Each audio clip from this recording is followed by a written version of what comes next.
Hello and welcome again to Sambo. Hello and welcome again to our World Championship for Youth and Juniors. We start today's competition with a fight in minus 71 kilograms from Israel in red uniform, Matan Iglitsky, and his opponent from Armenia, Narek Amirian. Very aggressive, both of them. They start very, very quickly. Everything is happening extremely fast on the mat.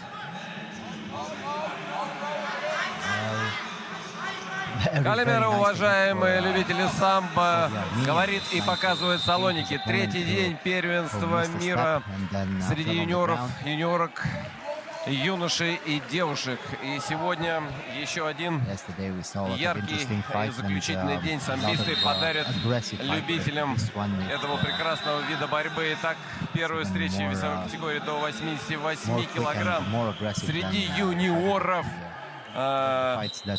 Борется в красной форме представитель Голландии, точнее, правильно теперь уже говорить, Нидерландов.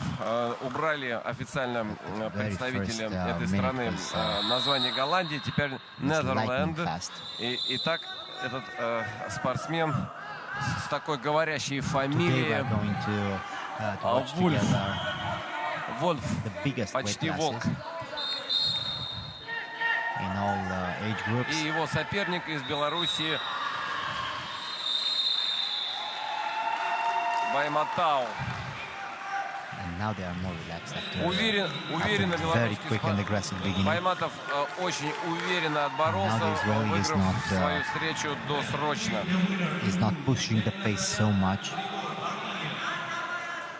He made the same mistake, and the Armenian is trying to capitalize. He's trying to pin his opponent. The same thing. He's looking for that fireman's carry, and he has a lot of problems in controlling his opponent's body. Генеральный партнер турнира компания «Роснефть», генеральный официальный спонсор турнира банк ВТБ. С вами комментатор Михаил Мартынов. Вторая встреча в этой весовой категории. Азербайджанский борец. Еще у вас не поменялось. Это Азербайджан и грек борется. Адилизаде из Азербайджана и Александрос Котанидис из Греции. Minus 80 and plus 80 in youth, men under 98 and plus 98 youth, and then juniors 59, 64, and 65 and 72, and women, and also 71, 79 and 88 in men's competition. We start with men under 71 kilograms. Narek Amirian from Armenia is controlling the fight and leading by 4 points, while Matan Iglitsky from Israel has to try to recover. The Armenian is extremely strong, and again a nice technique for the Armenian. Probably 2 points. Yes, 2 points for the Armenian.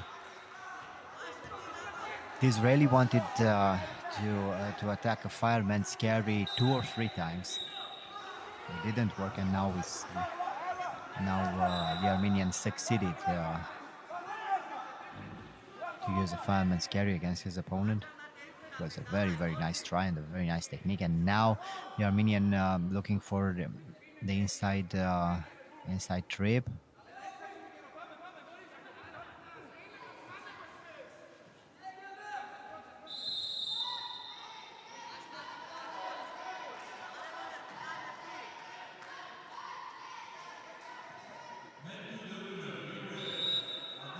Yeah, and on the ground looking for the arm lock.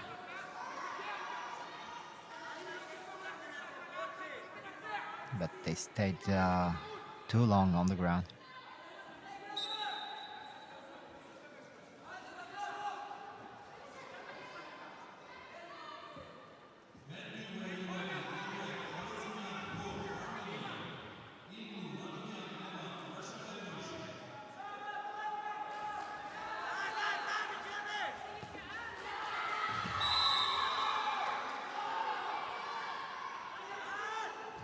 Again, looking for the fireman carry. Did it work? He only needed 2 more points, and I think these were the points. No, just one. Just one.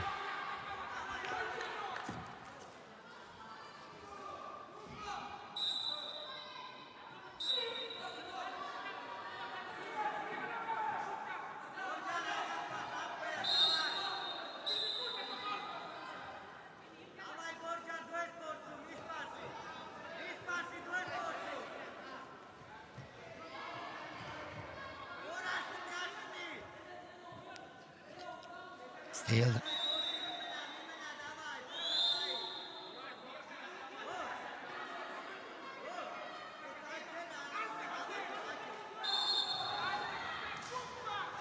Last seconds of the fight. And we restart. It's almost impossible for the Israeli to be able to turn the tide in this fight. And of course, Amirian is trying to kill the time right now. He only needs 10 seconds.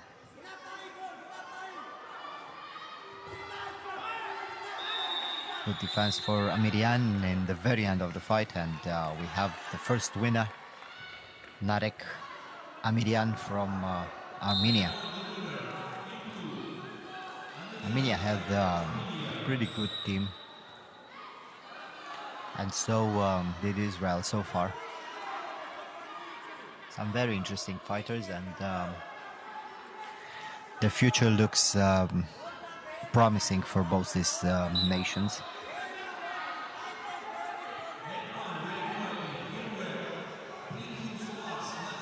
Let's not forget, this competition shows us the future of Sambo. These are the young men and the young women who are preparing to be the future champions, the future stars.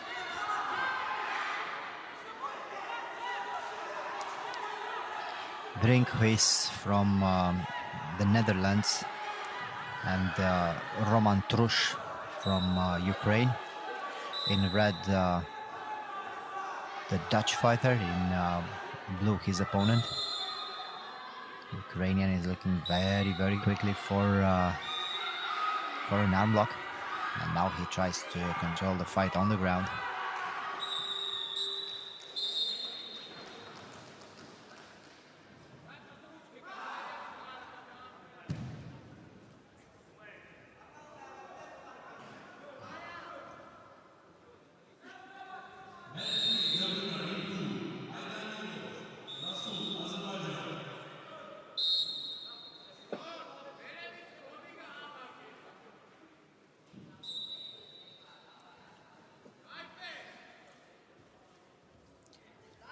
Still both of them moving around, looking for their favorite grips. A little bit taller is the Dutch fighter.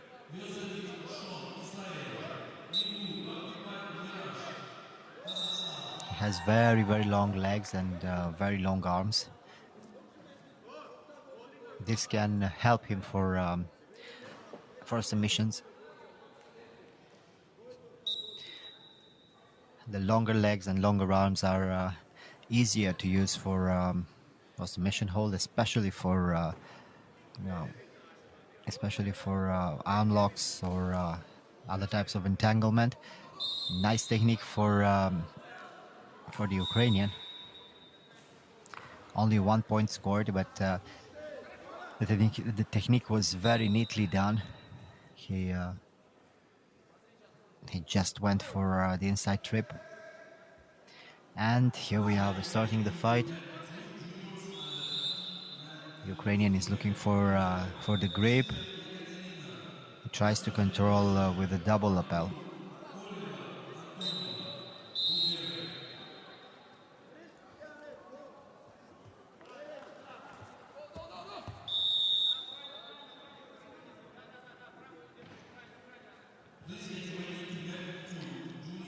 It's a little bit difficult for Brinkhuis.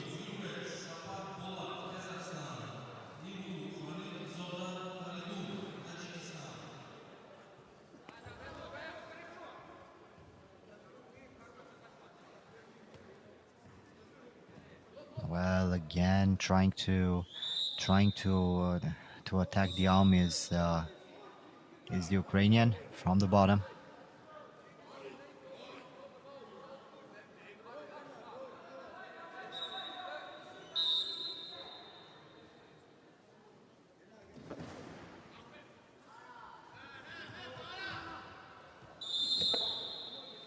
Another nice technique. Let's see how many points. And the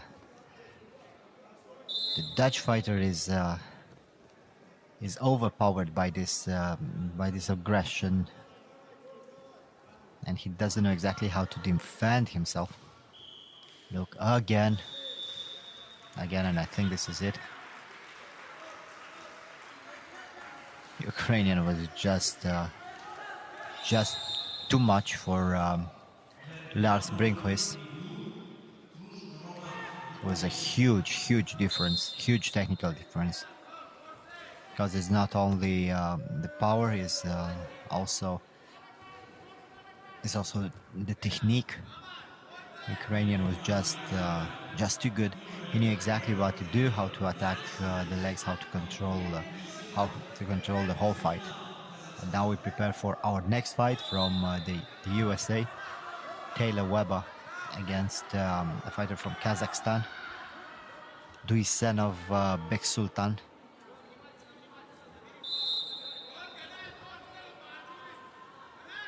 Kazakhstan also had a very good team here, a lot of interesting fighters, but they always have solid teams with a lot of good performers. And let's not forget Team Uzbekistan. Some of the most spectacular fighters in this competition came from Uzbekistan. Nice technique for Duisenov. Duisenov is wearing the blue uniform.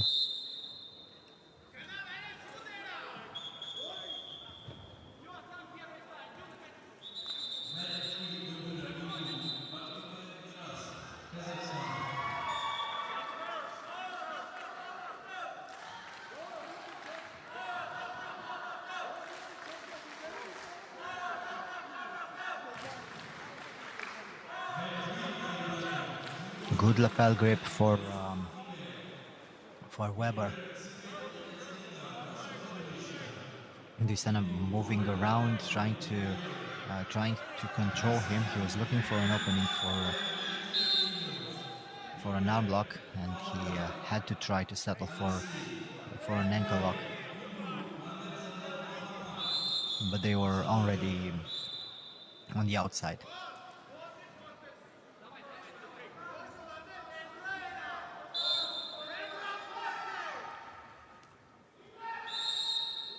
The American is looking for a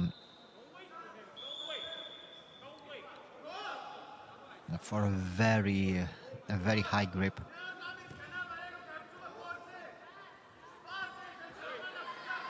Duisenov still trying to be the aggressor, still controlling the fight on the ground.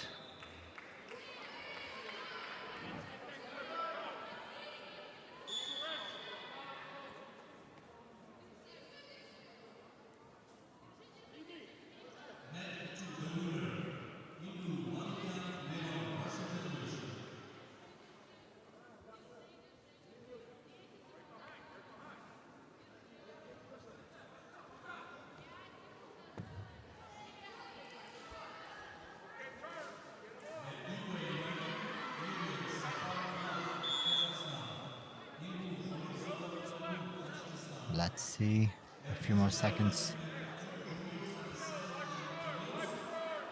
And now he's looking for the arm lock. He has the arm, but he doesn't have the second leg.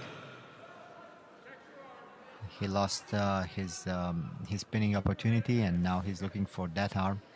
I think it's going to be a little bit difficult for him. Yes. Tyler Weber was able to spread his legs very well, and he controlled the position on the ground. So Duisenov wasn't able to reverse him for the arm lock. And now the American looking for the throw.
Still looking for the grips, and Dusanov looking for some outside trips. Weber has a lot of problems with his grips. He's not able to establish his favorite grips, and now Dusanov succeeds to throw him and to control him on the ground. Weber escapes for the moment, but Dusanov is still looking for the position. He has the leg, and this is a very, very deep ankle lock.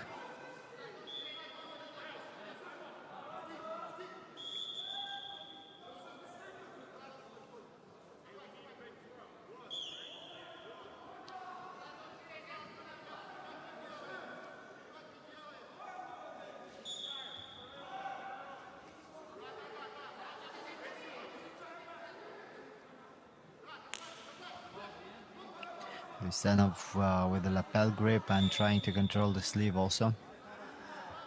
He's looking for an inside trip, and the throw, it didn't work. And now he gets the back. No. 1 point for Weber though. And again, the throw for Bek Sultan. 1 point.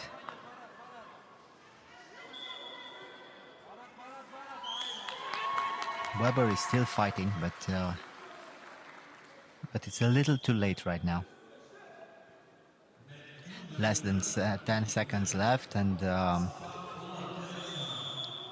Weber only succeeded to throw his opponent once. He succeeded to control some of the important moments, but Dusanov really didn't have any problem.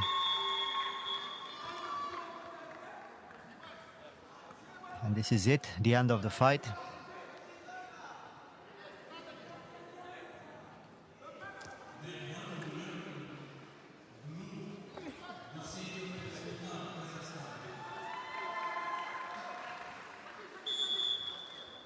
Bek Sultan Dusanov is the winner.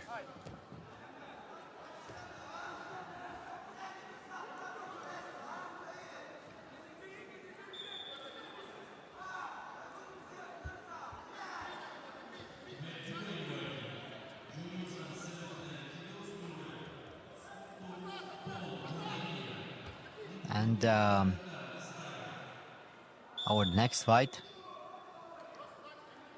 Vukan Stanimirovic, our old acquaintance from the first day of competition, will fight against Tsvetan Danchov from Bulgaria.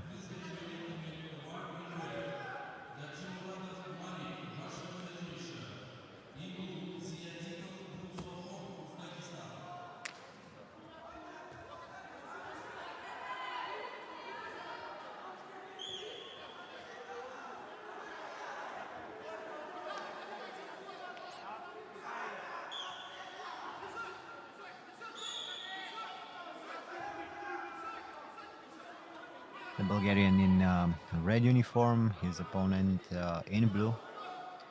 We know Stanimirovic very well. He is a very, very calm fighter with great stamina, but he's not very aggressive in the beginning of the fight. He's waiting for his moment to shine. Danchov needs to be aggressive in the beginning of the fight in order to control Stanimirovic.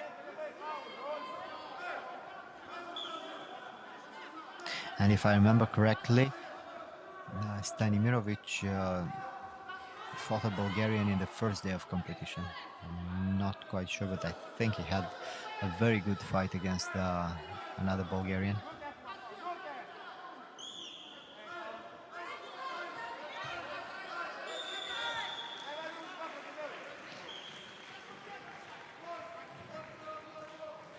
Danchov has the leg. Nice defense for Stanimirovic though.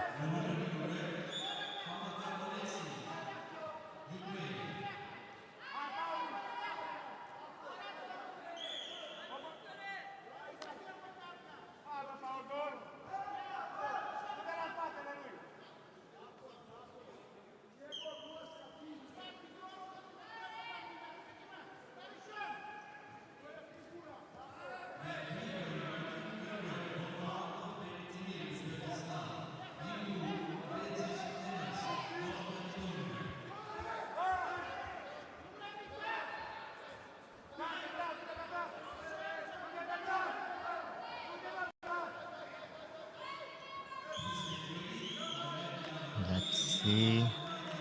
Yes, he tapped. Tsvetan Danchov.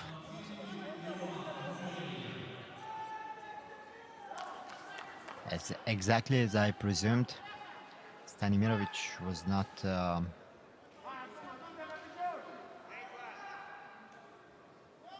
was not ready in the beginning of the fight, even though he succeeded to score a point. He's not able to be focused enough in the beginning of the fight. He needs to warm up into fighting. But let's see. Yes, we have the decision. We have the official decision. Stanimirovic tapped, and Tsvetan Danchov is the winner. Moving forward, it was a calf slicer.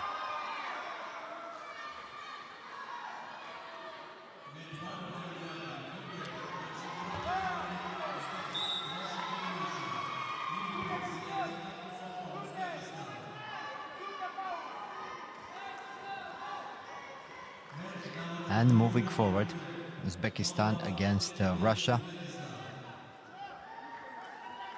Musohan Ziadinov from Uzbekistan against Malik Gazimuradov from Russia. Ziadinov in blue uniform.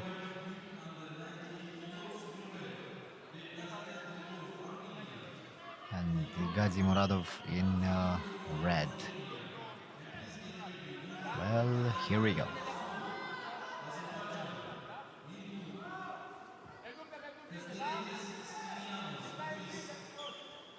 The Russian attacking the lapel very quickly.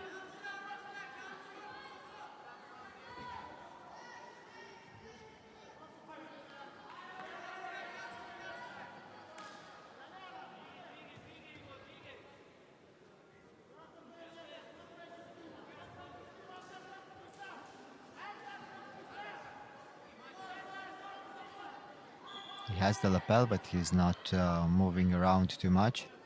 He's just trying to secure his grips. Ziadinov tries to control the posture in order to stay on good defense.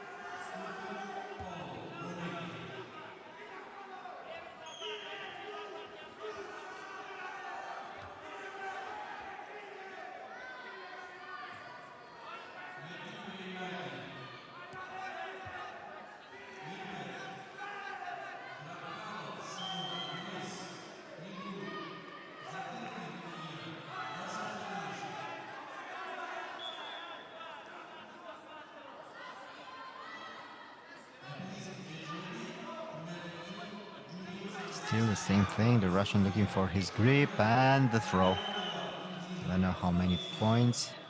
2 at least, 2, maybe 4. Yes, 4 points for Gazi Muratov.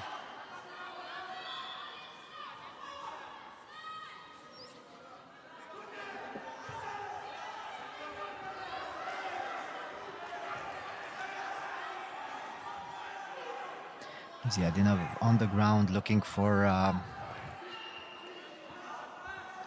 the arms.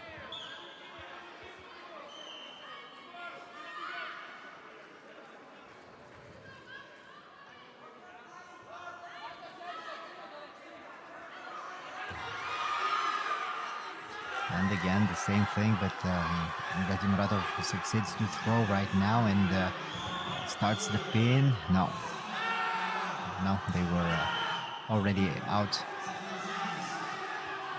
4 points each. This fight is more and more interesting right now.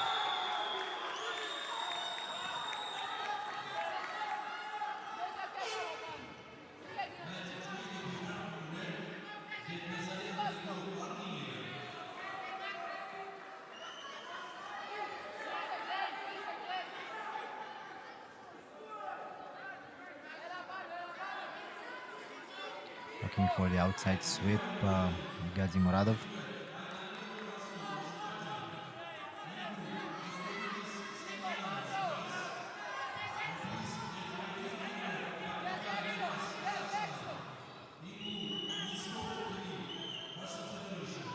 And again, nicely done. And the Russian is very aggressive.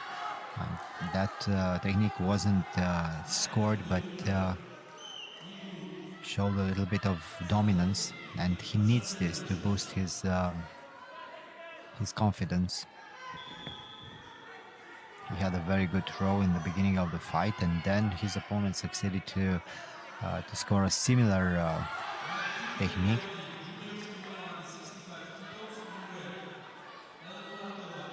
Let's see who is more tired. Nice attempt.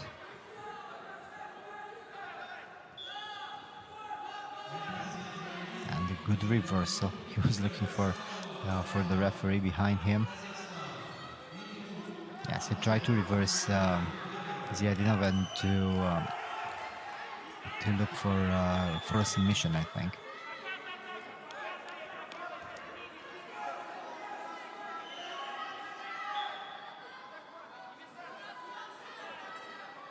But Ziadinov goes with the flow very, very well. He's not impressed. He's not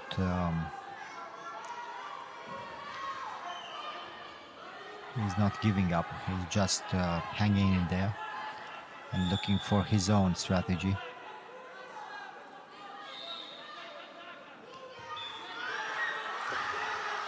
Well, that was interesting, but no points scored.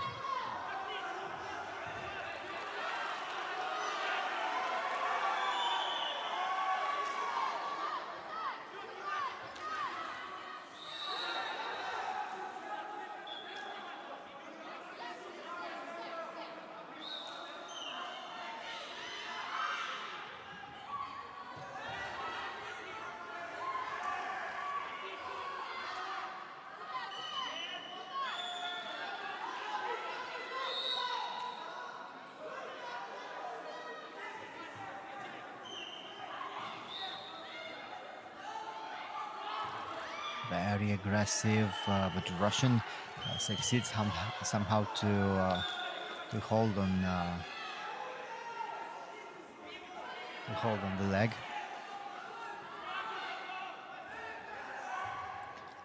Desperate attack for Ziadinov. He tries to get a grip, and let's see. That's 2 points scored, and now starting the pin. This was a very good fight so far. 12 points scored. 12 points.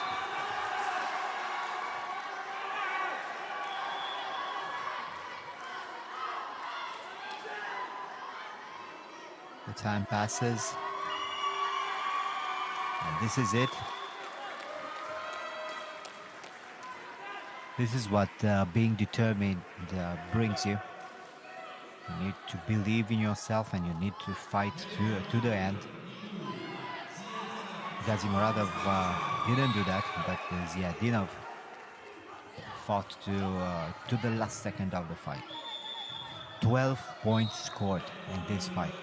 This is absolutely amazing. We can rarely see such a high score.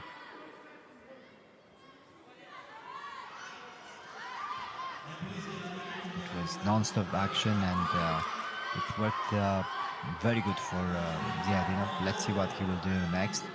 But until then, we have our next fight. From Azerbaijan, Kamran Gazimov, and from Greece, Janis Tsiguzidis.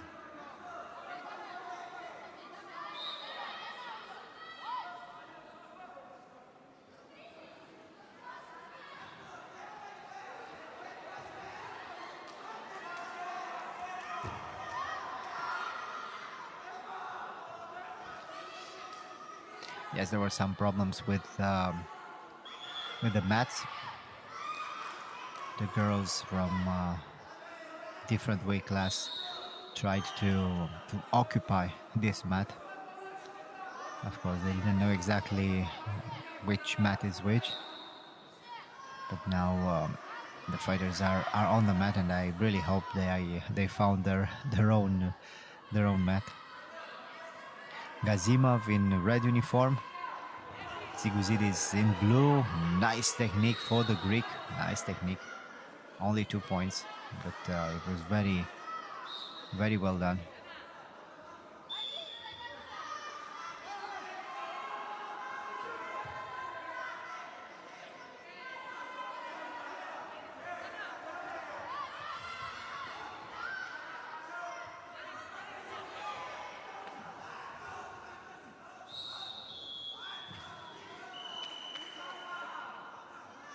Nice attempt for Gazimov, 4 points.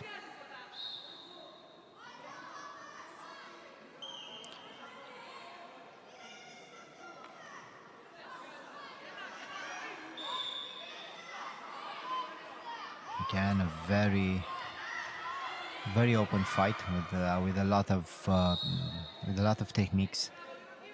Already 6 points scored. I don't think they are going to match the fight before with 12 points scored, but they are very interested in offense. They are not very defensive fighters. They look for their techniques. They try to score as many points as possible. Nice technique for Gazimov, who is now starting to pin his opponent. He's improving his position, trying to stay very, very high on his opponent's neck and shoulder, controlling him very well. This is interesting. This is interesting and very nicely done.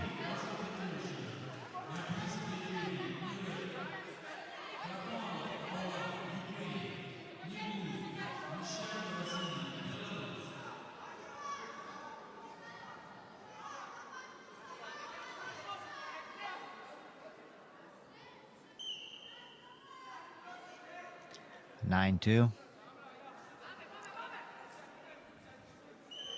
11 points so far, but this time Gazimov is the one who is doing the heavy lifting. He scored most of the points. Last fight, everything was very close up to the end.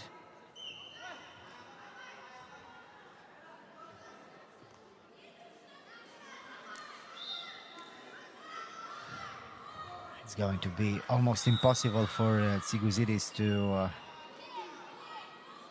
win this one.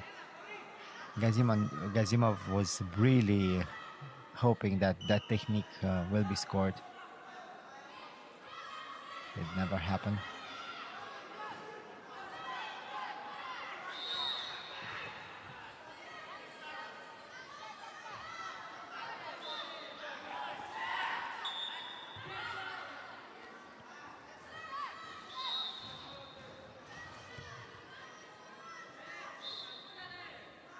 On the ground, controlling very well, looking for the arm.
Nice attempt for Gazimov, and he succeeds. Well, and this is quite interesting. Another fight with 12 points scored. Gazimov is the winner right now. We rarely see such a thing. 2 fights with 12 points. Let's see how many points we are going to have in our next fight. Very dominant performance for Kamran Gazimov.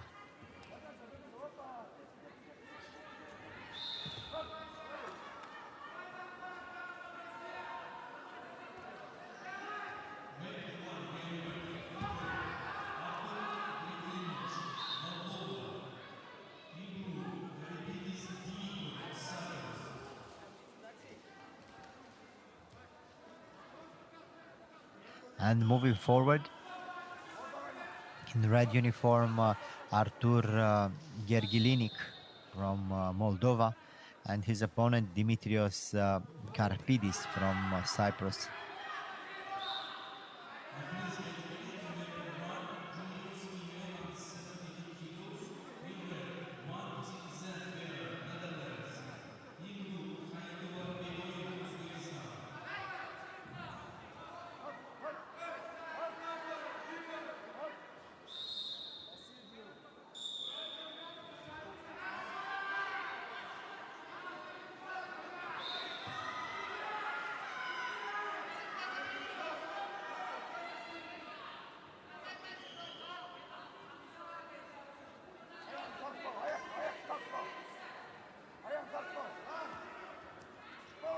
Karipidis tries to stay very low,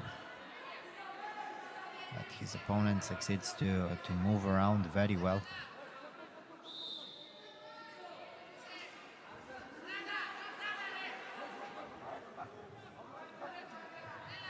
Looking for the arm is Karipidis. Very good defense for Gergelinik.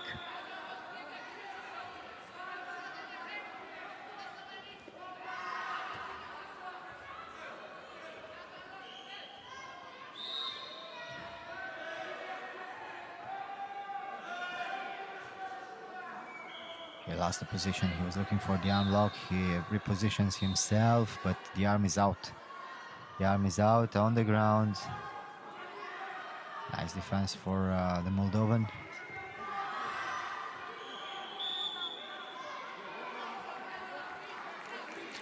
He was looking for that arm lock. He didn't get it. And then he tried to he succeeded to defend the possible pin. Karipidis is defending pretty well so far, but he is not aggressive enough. his opponent is able to control the rhythm of the fight.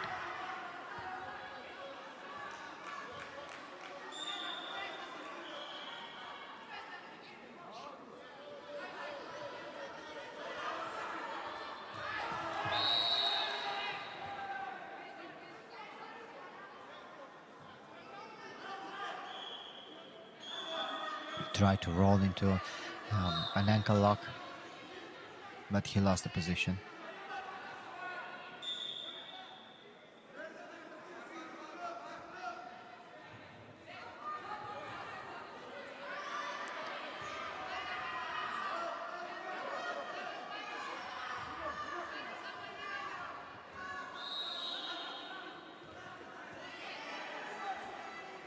And now the pin.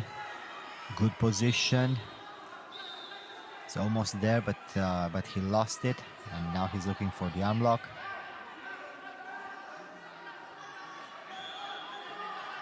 "24 points scored in 2 fights, and no point whatsoever in this one.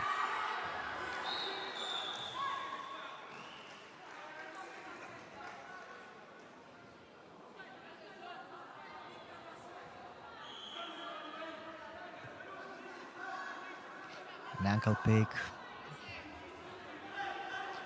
but Karipidis succeeds to turn his body very quickly.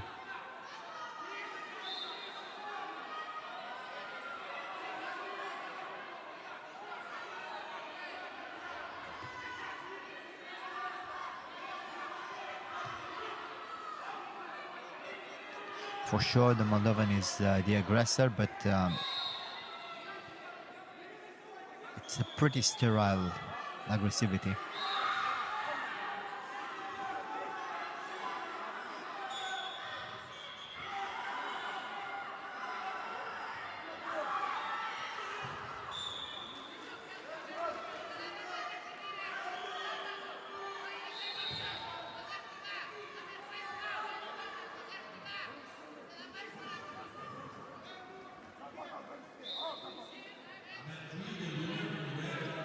Karipidis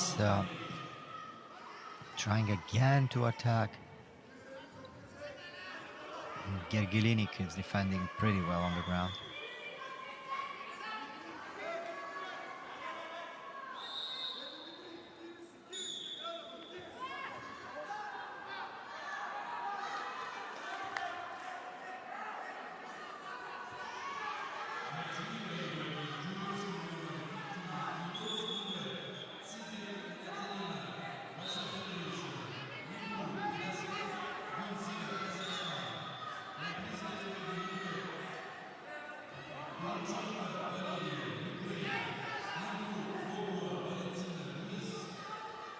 Looking for the arm from that position.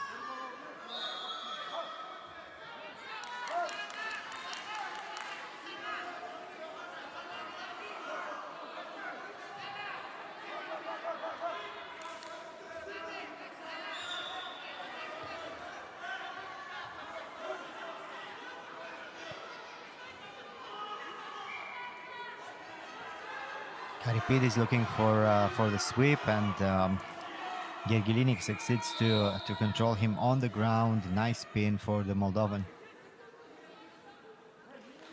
I think this is going to be the most interesting moment of the fight. Moldovan is checking the clock, but he knows he's dominating the end of the round. 5 points right now for him with 2 seconds to go. Great timing for the Moldovan. He succeeded to pin his opponent exactly in the end of the fight.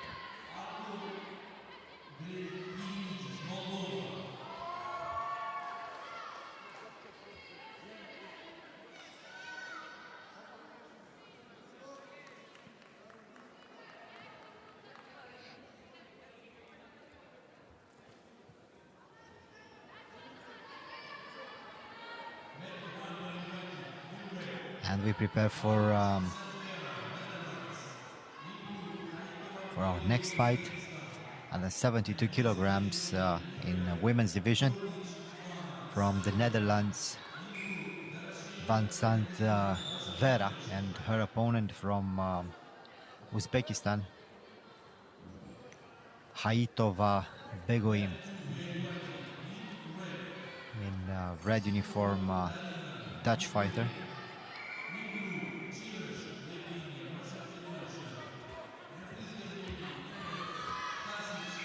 The first row is Haitova.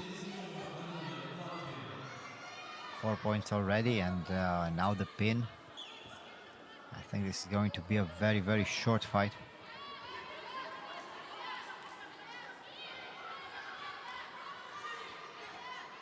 Nicely done. Very good control on the ground for Haitova.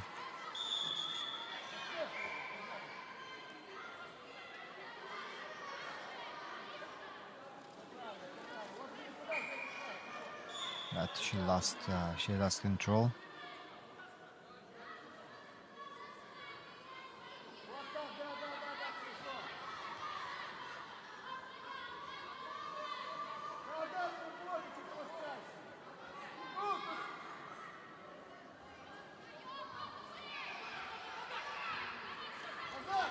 Van Sant trying to...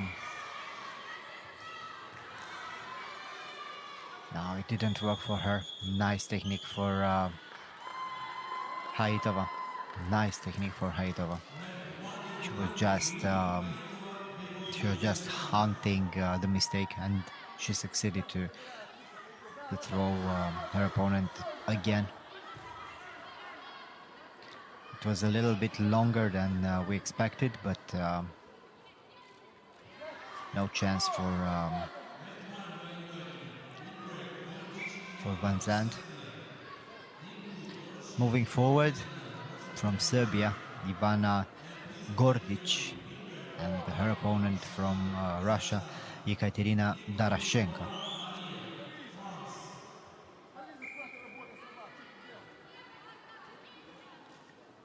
The Russian in blue uniform, the Serbian in red.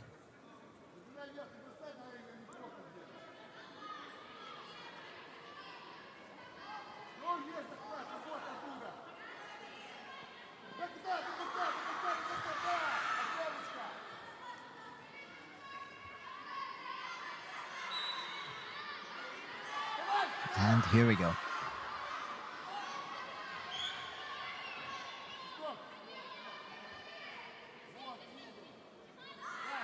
Looking for the grips. The Russian very explosive from the get-go. 4 points for her. That was lightning fast. Gordic has to stay, to be aware and to be very careful. Another throw, no point scored. No, just one point for the Russian. The Serbian has to be extremely careful.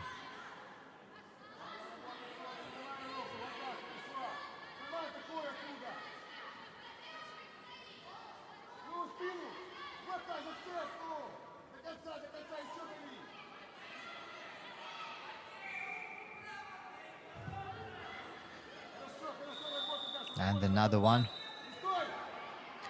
Well, this one was very, very fast. It was very, very fast, and those techniques were extremely explosive.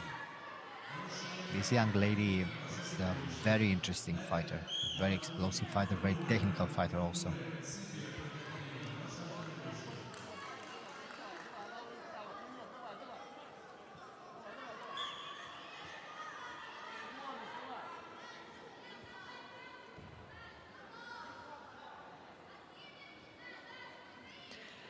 And moving forward from Kazakhstan, Shinar Abatova, and her opponent from France, Mariluan.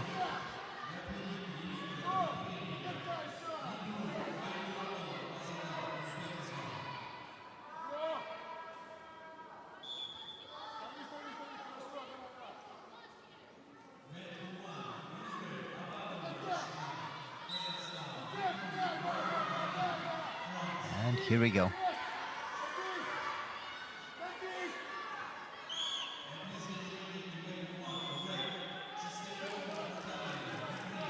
Looking for the throw is the French.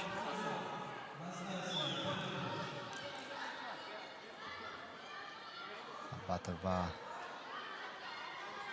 is looking for the arm block. She has the arm. She has the arm. She's looking for the reversal. She also has the position right now. Starting to break the grip.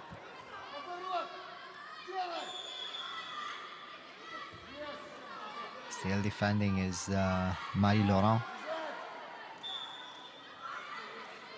That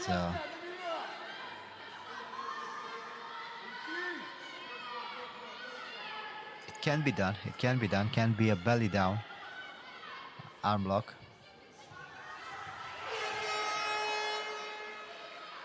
Still trying to break the grip is Abatova.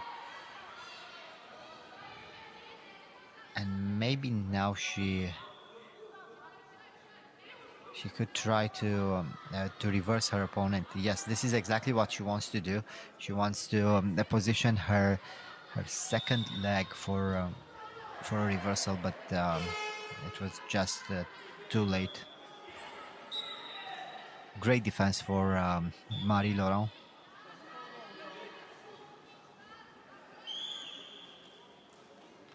Abatova again looking for the grips, trying to stay heavy, trying to stay strong.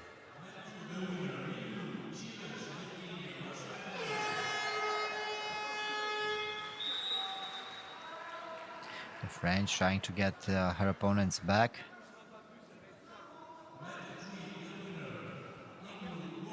But they spent just too much time on the ground. And here we go again.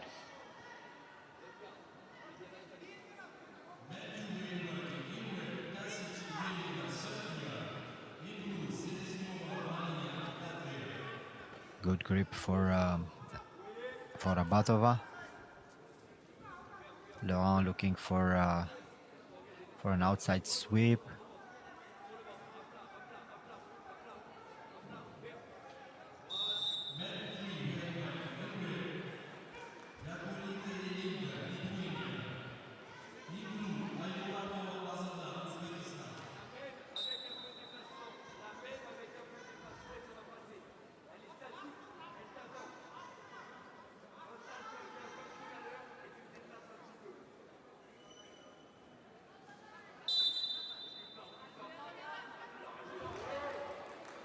And the throw beautifully done.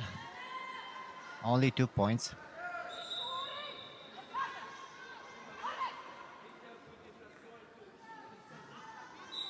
Nice technique for the French.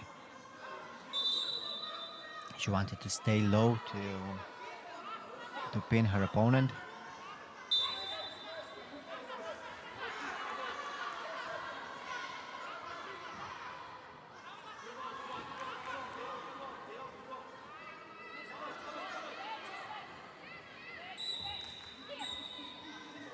Yes, the French is looking for the same thing, trying to reverse her opponent and to pin her.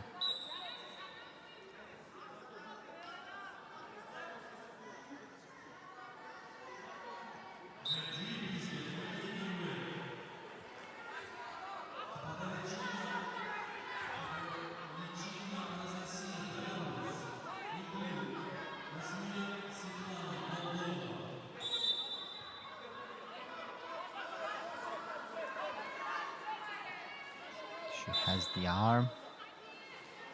Don't think she will be able to reverse her opponent. And I really don't think that the French is doing the right thing. Yes, she succeeded to reposition, but not quite. Again, stepping over is Laurent. Still defending herself, and Batova is still holding that position. She needs to reverse Laura. The grip is not open yet. She's so close, but no, I don't think she can do it. I really don't. It was... she almost had the hand, but not quite.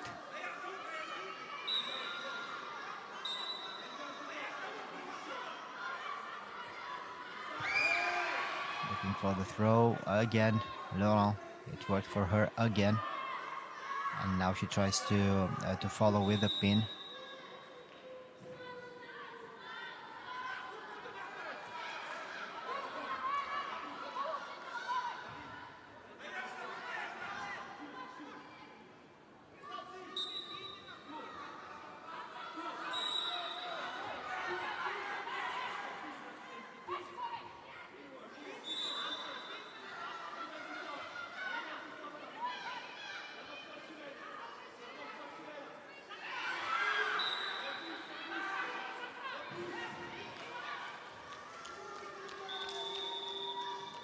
And this is it, a victory for Mariluan.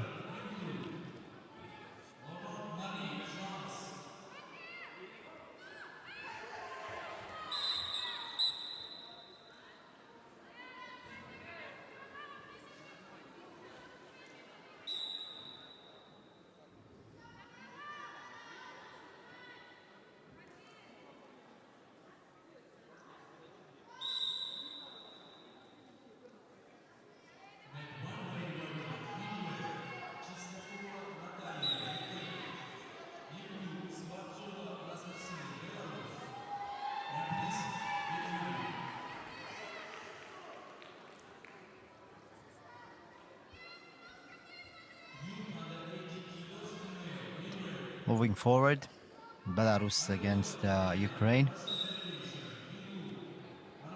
Natalia Kristiakova from Ukraine against Anastasia Skvartsova.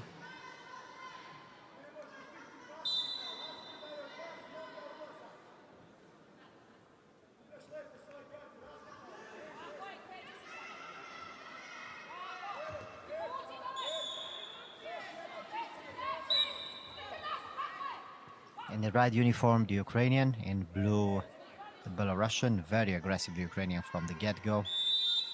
It's a huge rhythm difference. Turning her around, looking for the arm bar. She has the arm.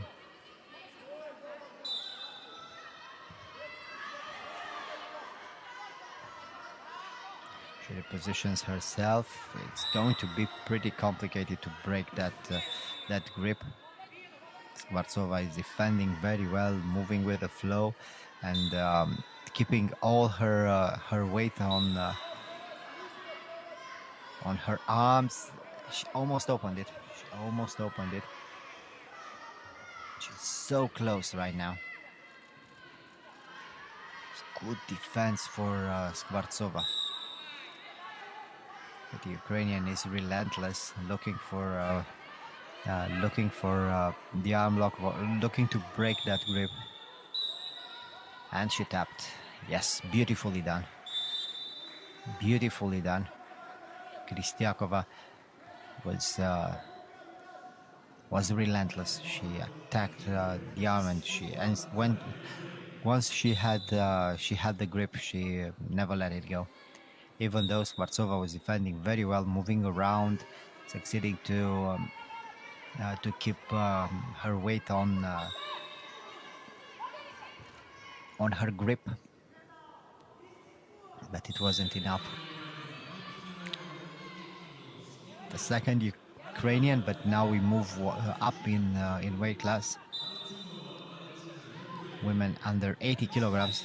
From Russia, Elena Alenova, and her opponent from Ukraine, Valentina Arutyonova.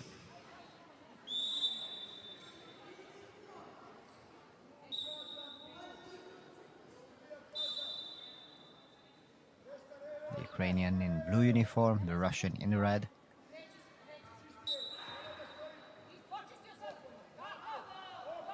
And there's a huge height advantage for the Russian. Looking for the ankle lock.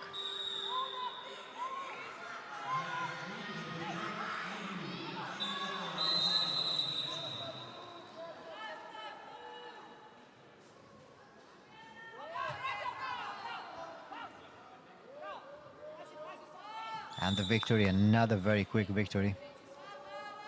Elena Alyonova.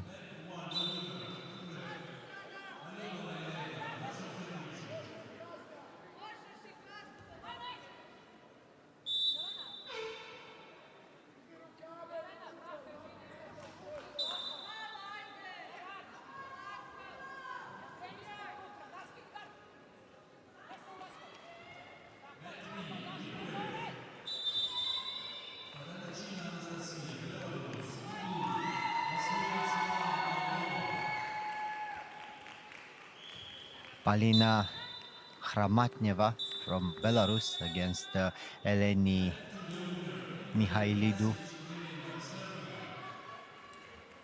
from Greece. Let's see, women under 80 kilograms.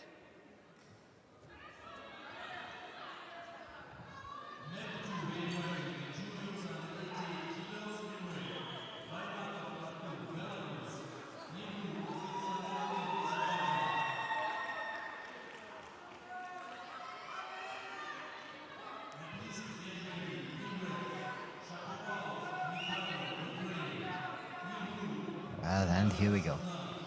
The Belarusian in blue uniform. The the Belarusian in red. Excuse me. And her opponent in blue.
Nice technique on the outside. Looking for the arm. And then moving towards the leg, but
it's not so much happening on the mat. Both of them look very tired already.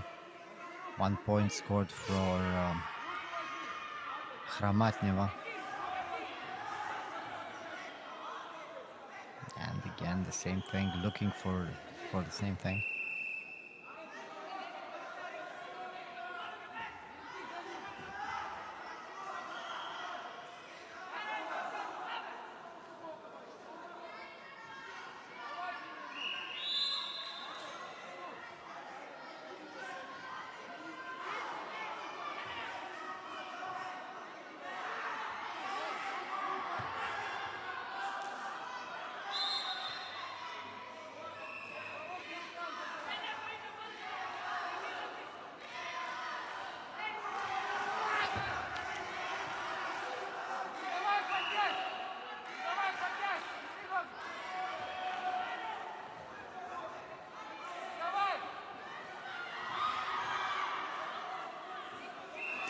Again, the same thing. They move around a lot. They try to keep those grips, but they're not active enough.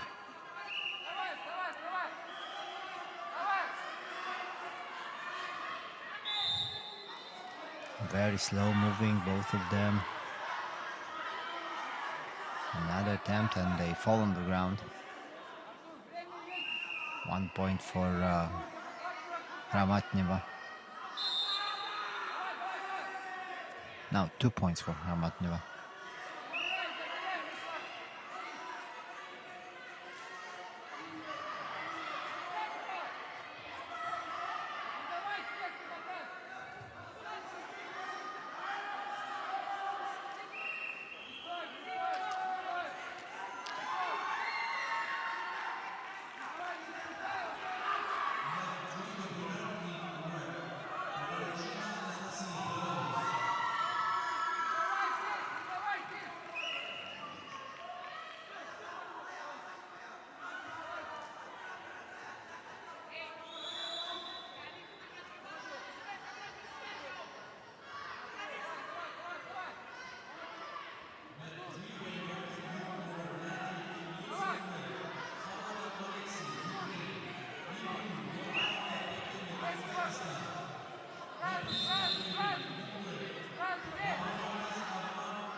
Yet another attack for Hramatneva.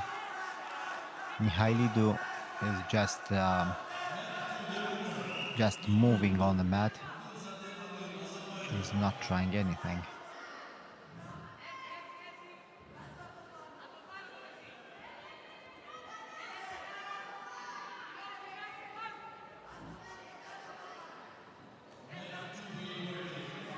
"30 seconds to go."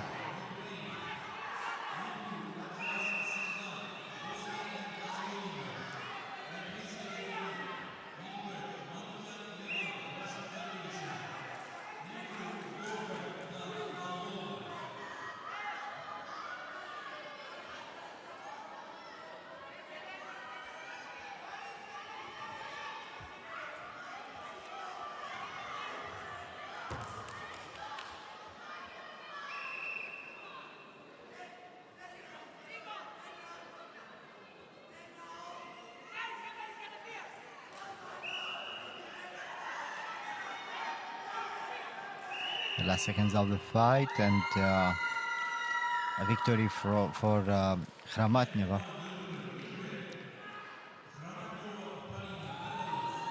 This is going to be a difficult tournament for her. Even though she succeeded to win this one, she doesn't seem to be very energetic. And we return to men under 71 kilograms. We return with the second part of our competition. Roman Trush against Narek Amirian.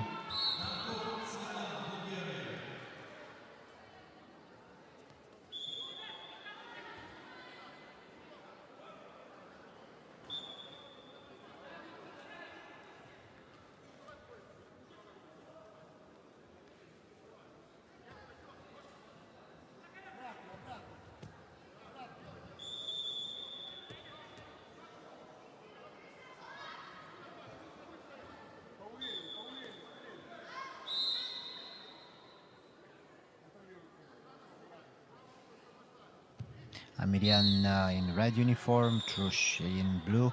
Amirian is very explosive and very powerful.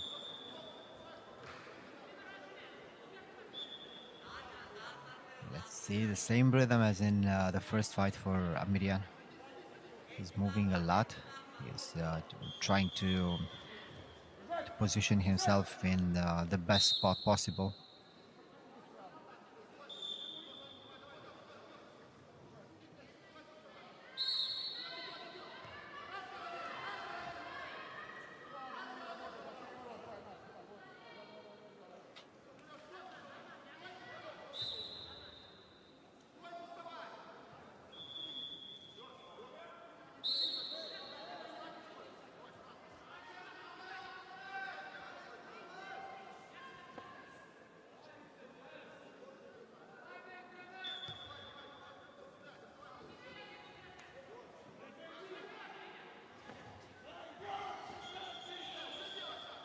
Another nice attempt for Trush, who is looking to attack the arms, and he's not only getting a lapel or a sleeve grip. He's always trying to control an arm. Let's see the fireman's carry. Does it work? Yes, yes, it did. 4 points for the Ukrainian. Amirian knew it was just a question of when. As soon as he felt his opponent's grip. It was a very interesting setup for Trush. He waited for Amirian to make a mistake, and look at Trush. He is taller than Amirian, so it's a little bit difficult for him to get underneath Amirian for such a technique, but it worked for him. And this is because of his dexterity and of his technique.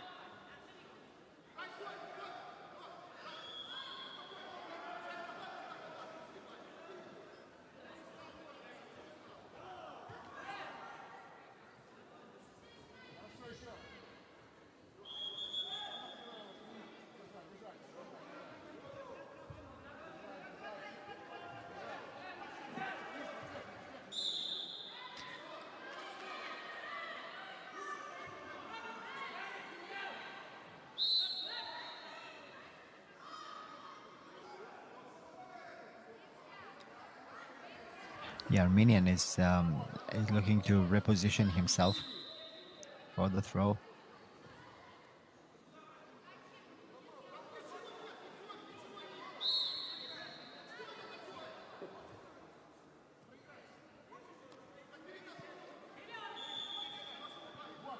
Trush tried to get his opponent's back in order to attack the arm, but it didn't work.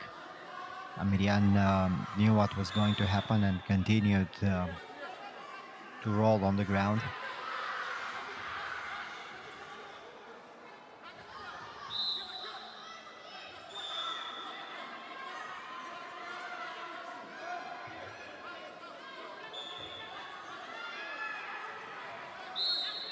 Yes, Trush is taller, so it's easier for him to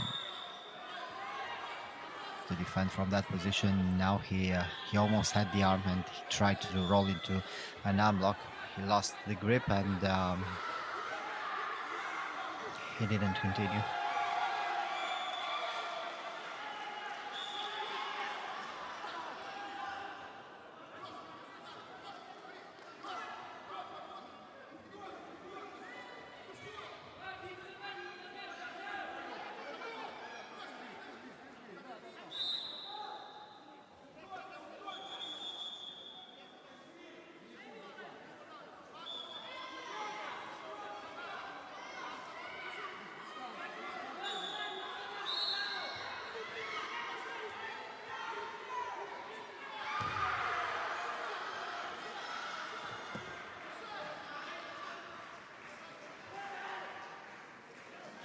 Trush is dominating this fight. Controls his opponent. He knows when to get the grip, when to move around, when to to try just to control his opponent's body.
Last seconds of the fight.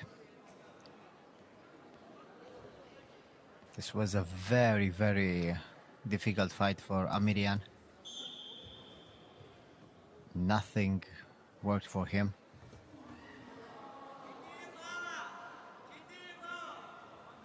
Even though he was very close.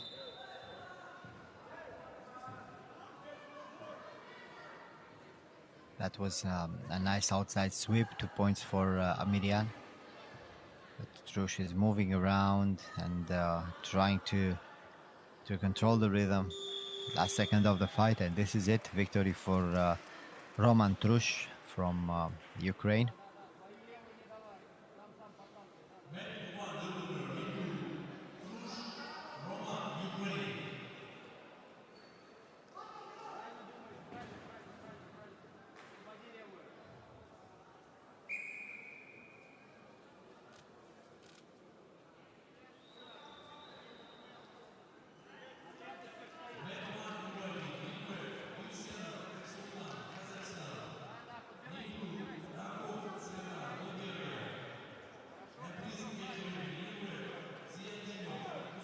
And we are moving forward.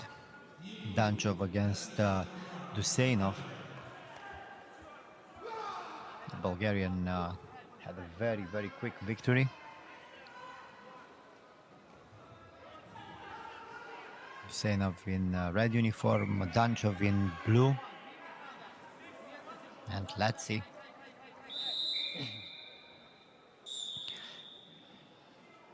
Danchov taller than his opponent. For sure, he will try to attack a submission hold. Dusanov with a throw and looking. I don't know why he let go. He had a very good position. The throw worked just fine, and he had an arm. He could have tried to attack an arm block. He just let it go.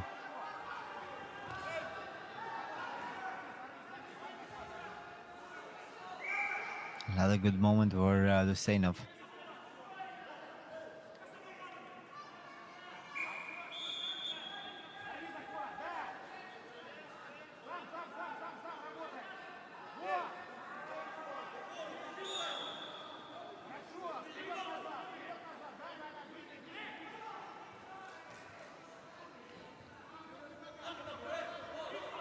Nice attack for Dusanov. But Danchov is trying to reverse him. It's very difficult to overpower such a heavy opponent, because Dusanov is not very tall and his body is very compact.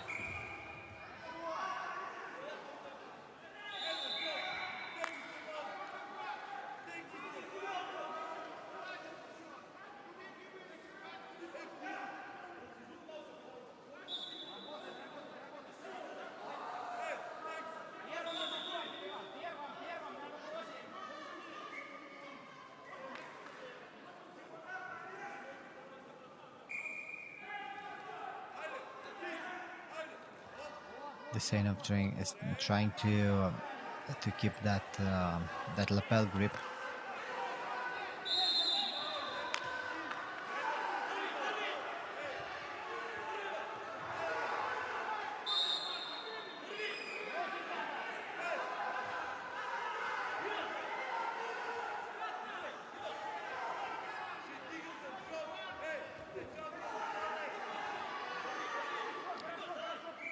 That's the same thing. They are trying to control the grips. Duseynov staying low, keeping his weight in control.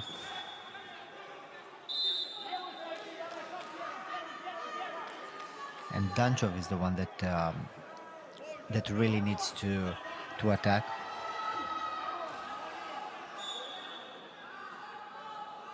Duseynov leads by 2 points. That was beautifully done. Beautifully done. 4 points for Danchov. Very quick and very explosive technique. And he's good at this type of submission holds. A very deep ankle lock. Danchov repositions himself. This is how he succeeded to win the first fight. He still has it. He still has it.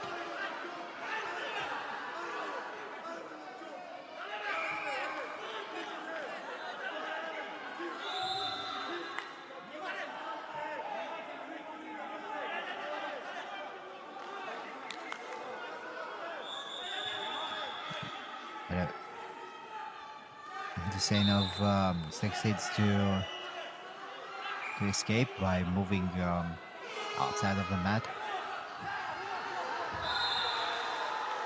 Nice strategy. He knew his opponent's grip was very deep, and he felt the pressure on the ankle, and he decided to move away, not to fight the grip. Looking for the throw is Duseynov. Almost did it. Almost did it. 2 points. I wanted a 4-pointer. It didn't work.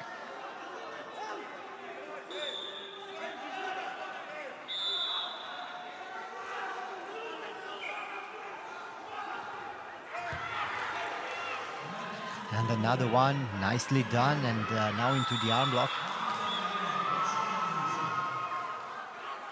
And he tapped.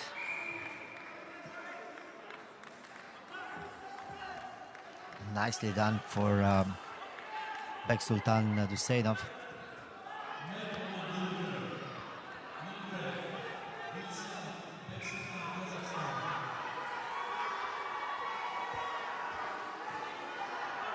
Just unstoppable.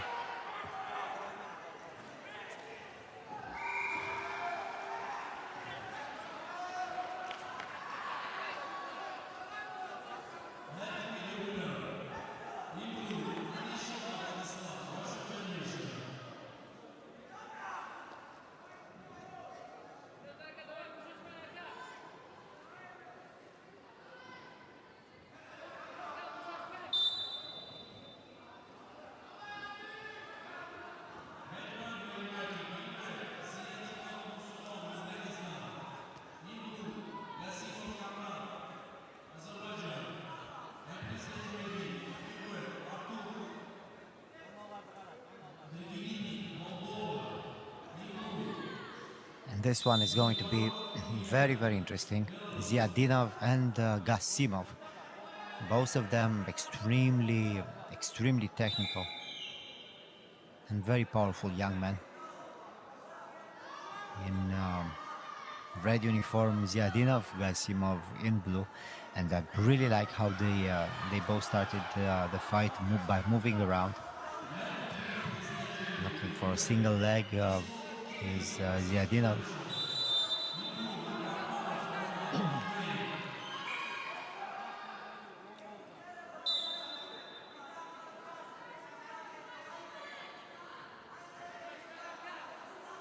First one to attack the grip is Ziadinov with a high lapel grip.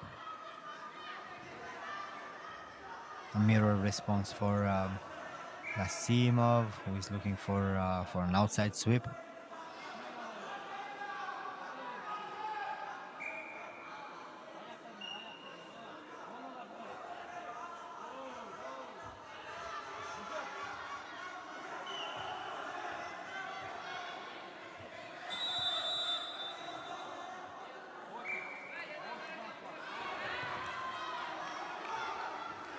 And another attempt. Well, they are very aggressive. Both of them very aggressive. Both of them trying to score as soon as possible.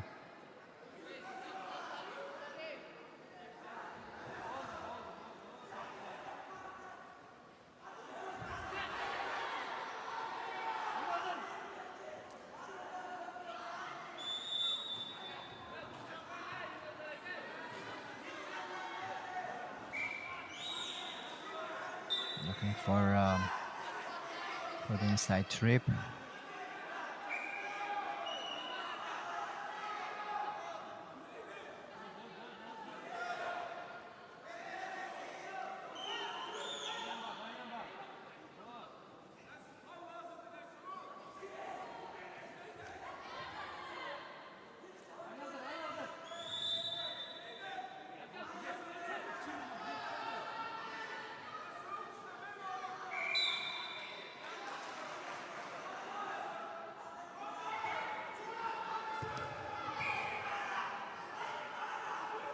Only 2 points, but it was a very interesting technique. Now 1 point. He lost the grip. He started the throw and he lost the grip, and this is why he only got 1 point. Gasimov trying to attack, trying to control the position.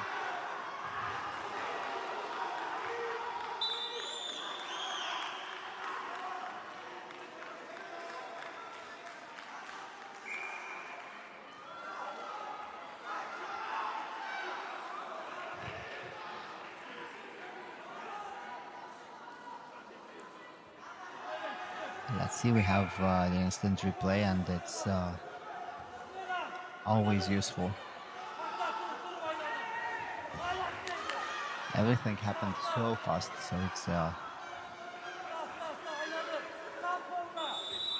it's good to watch it again.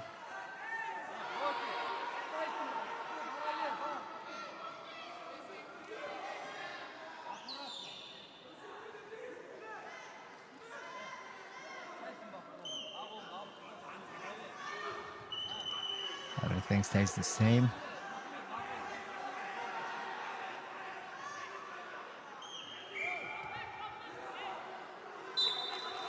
Half-point deduction. Zyarinov is attacking relentlessly.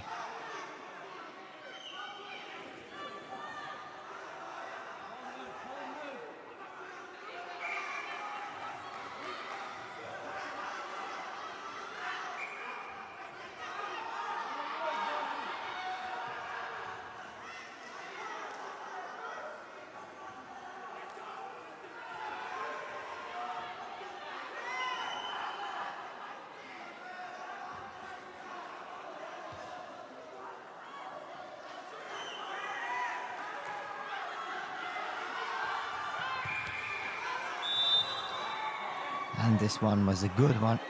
2 points.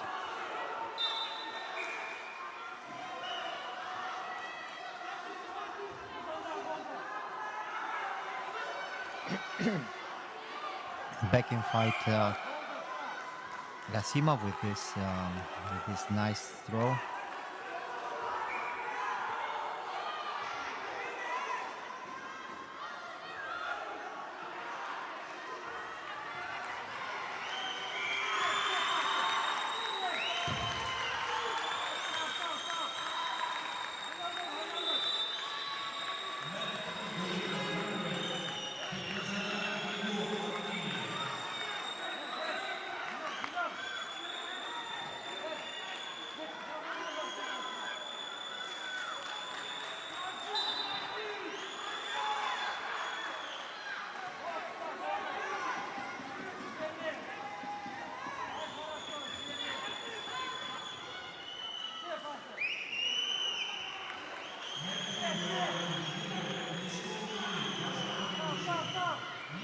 Gerasimov is very aggressive with his sweeps. He uses his sweeps like low kicks.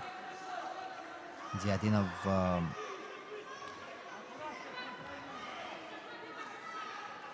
is able to withstand the pain and to try to attack.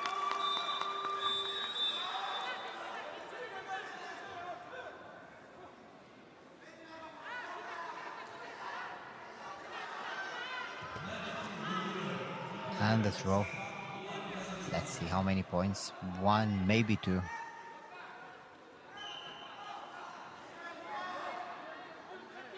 No points. Interesting.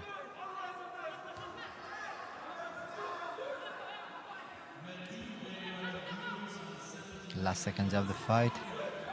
Ziadinov moving around, trying to stay active, but being very careful not to make a mistake.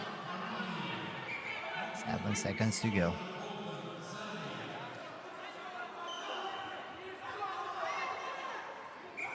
But he did make a mistake. And another point scored for Ziadinov in the very end of the fight.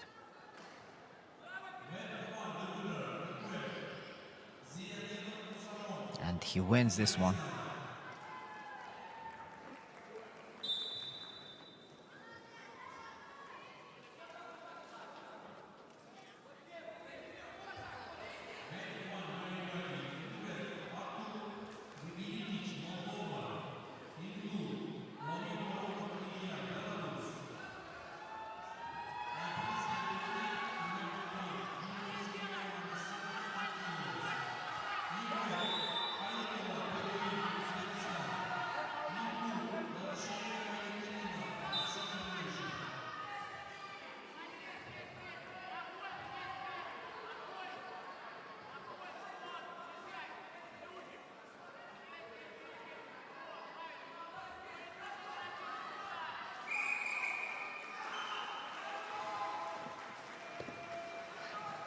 In red uniform, Artur Gergelinik from Moldova. And his opponent from Belarus, Ilya Varotov.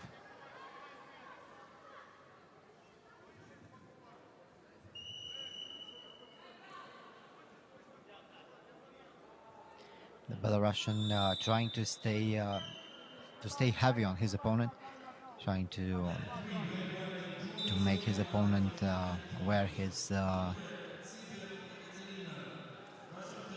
weight.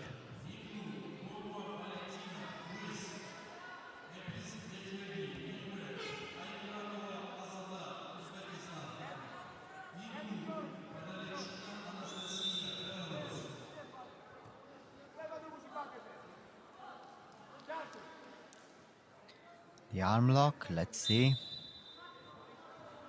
No, he's looking for the leg.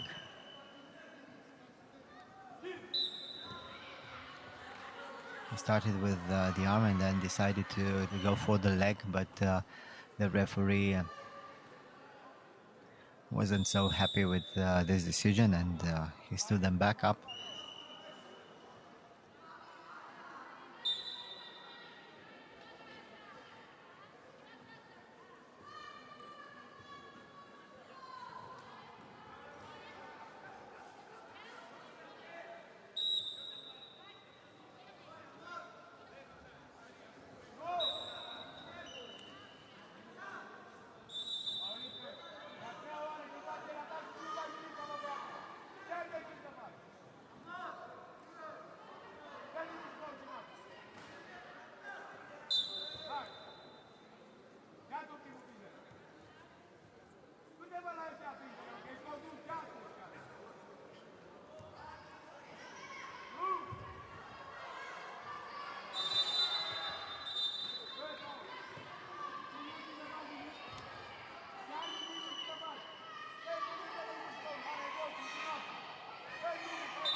Only 1 point so far.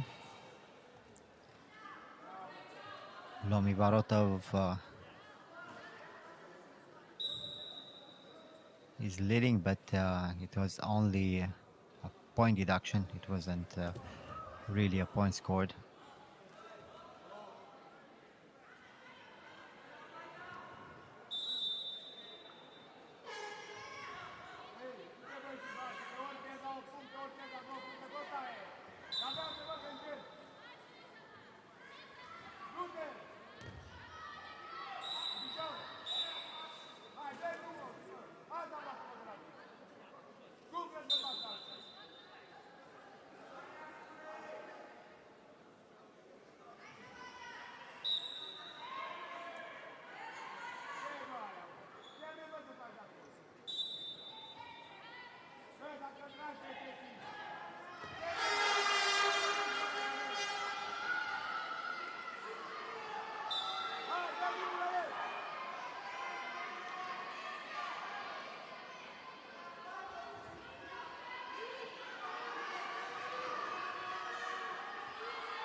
Gergelinik is trying to attack the legs, but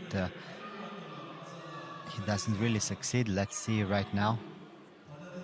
Lomi Varotov again looking for that knee bar. One of his favorite techniques, but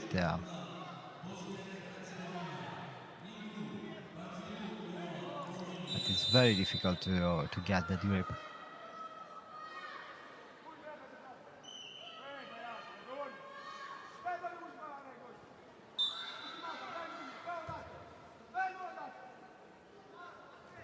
Again on the ground, nothing happens from that position.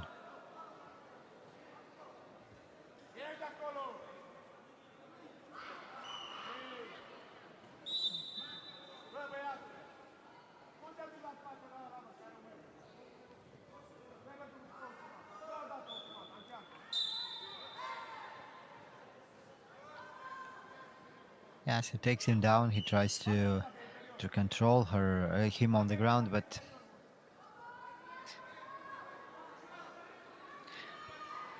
they are not taking their time. They are not preparing the attacks. They just react, and this is what's happening when you just react. You need to try to build something, to build your attack, to prepare your attack.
Still good grips for both of them. They are moving around.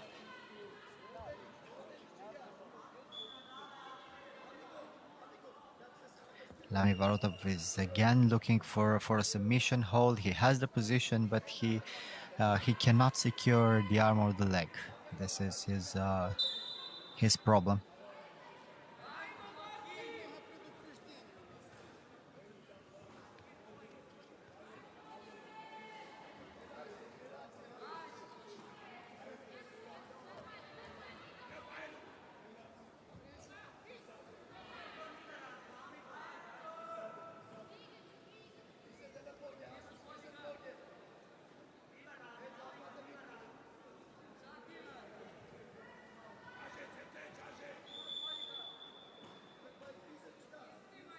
40 seconds to go.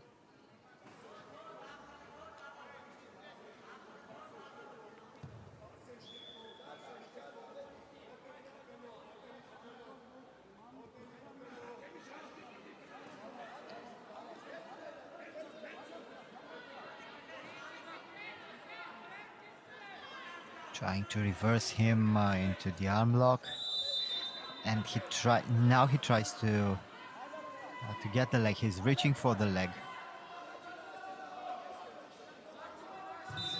He still has it.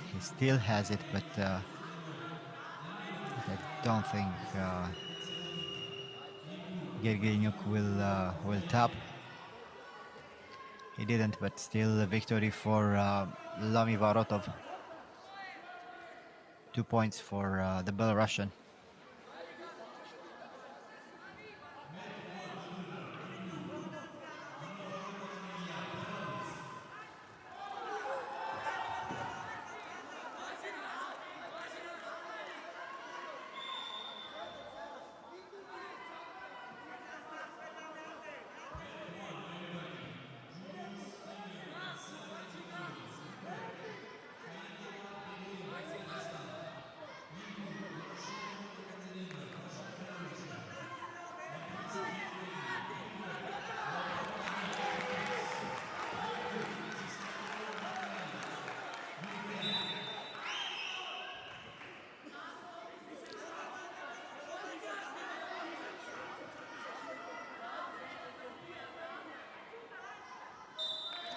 Well, and here we are with our fight in women's under 72 kilograms.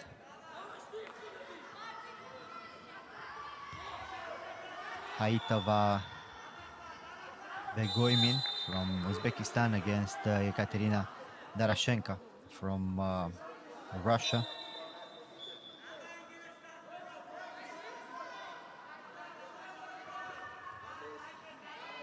Russian is very technical. I really like the way she fought in the first fight. And Haitova is very strong.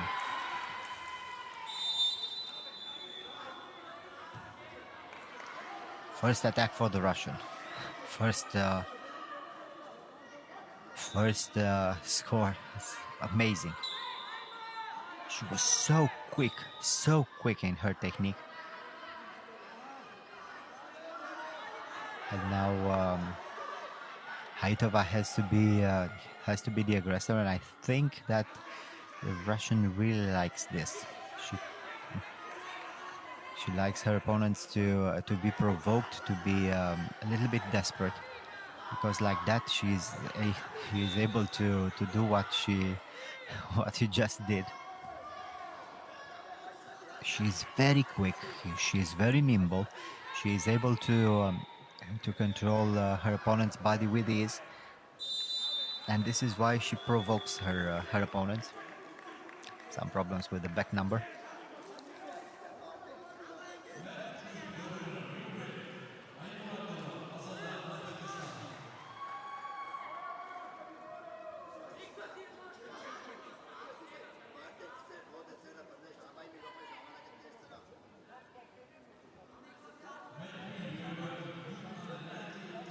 Yes, it's a bit of a problem because it's a different name on her back. It's a borrowed a shirt, so it's a different name, of course. This happens all the time.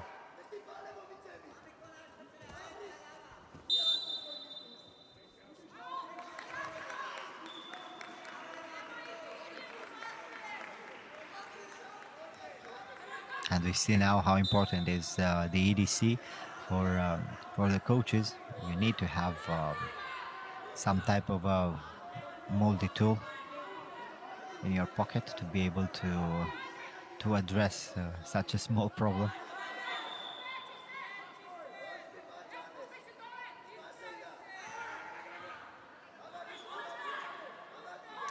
It would be very interesting to see exactly what they try to do. Of course, they try to get that back number off.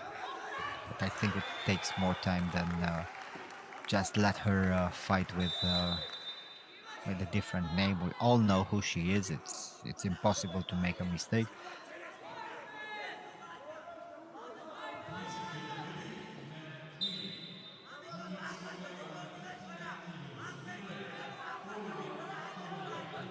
She was checked on her way in. She fought before.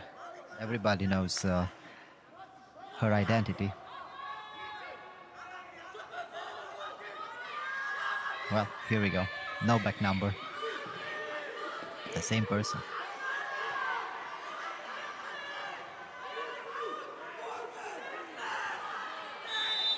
And Darshenka is looking for another throw.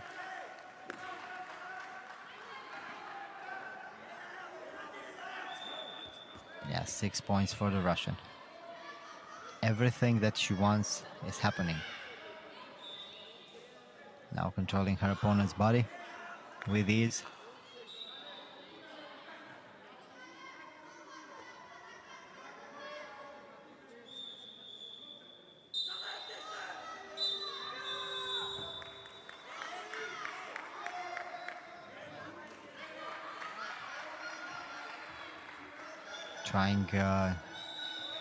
Trying the submission.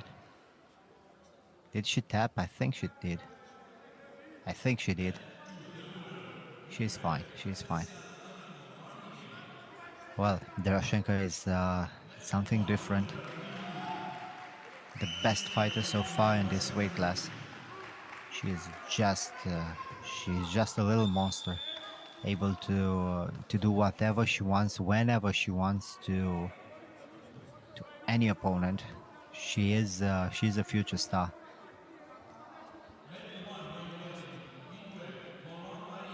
Well, moving forward, Mariluan from France against Natalia Kristiakova from Ukraine.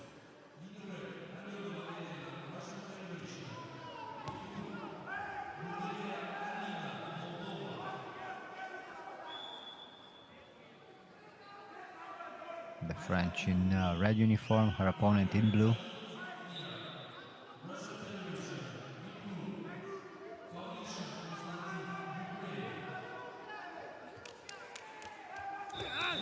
Looking for the throw, very early, Ukrainian.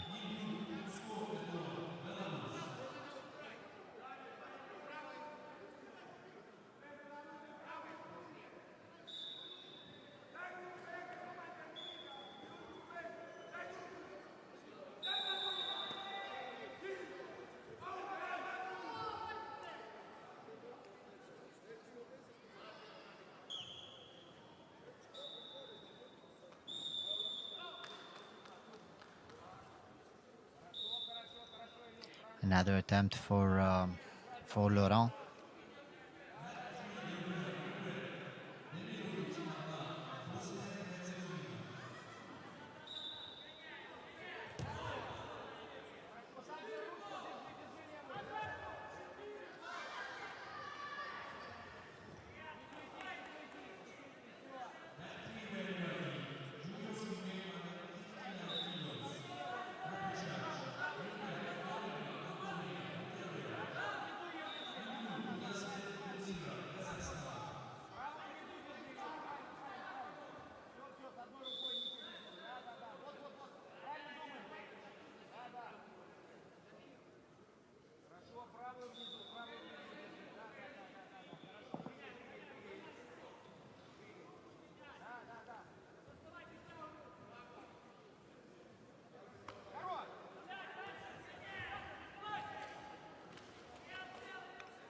Looking for the arm lock is the Ukrainian.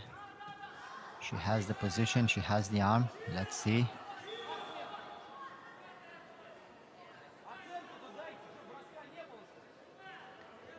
Good grips, good grips. Of course, Laurent is trying to reposition himself herself. Kristiakova trying to use her legs to open the arm. Yes, she almost has it. She almost has it. Good leverage, and she tapped.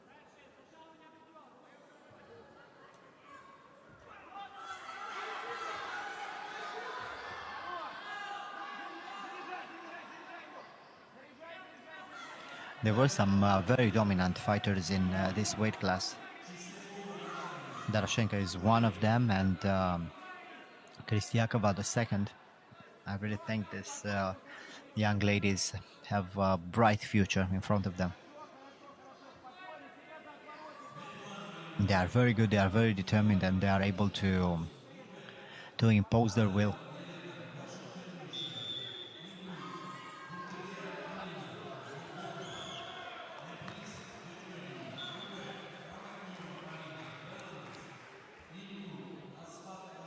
Moving forward, women under 80 kilograms. Elena Alionova from Russia, and from Moldova, Alina Burghela. The Moldovan in blue uniform, the Russian in red. The Russian is way taller. Probably a natural in this weight class, while Burghela seems to be from a lower weight class. I think she can... yes, looking for the knee bar is the Russian. Now changing into an ankle lock.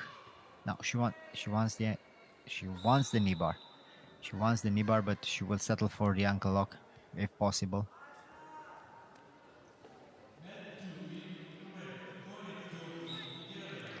There is a problem when you try to fight in this weight class, being smaller.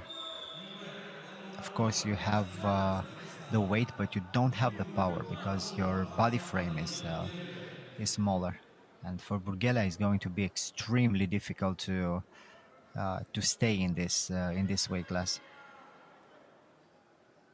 especially with seniors.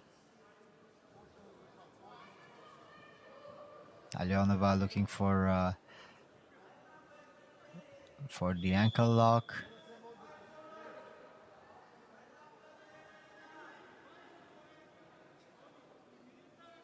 Yes, this looks deep. This looks deep, and Burghela somehow succeeds to survive.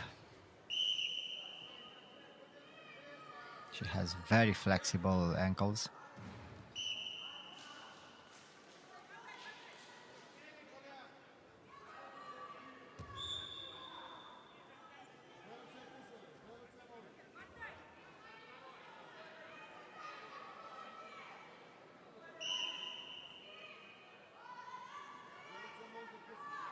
She's still surviving.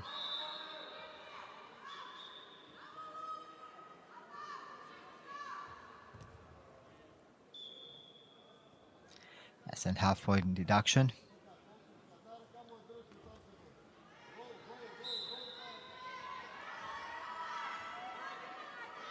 She survived, but her legs are in a very bad place right now.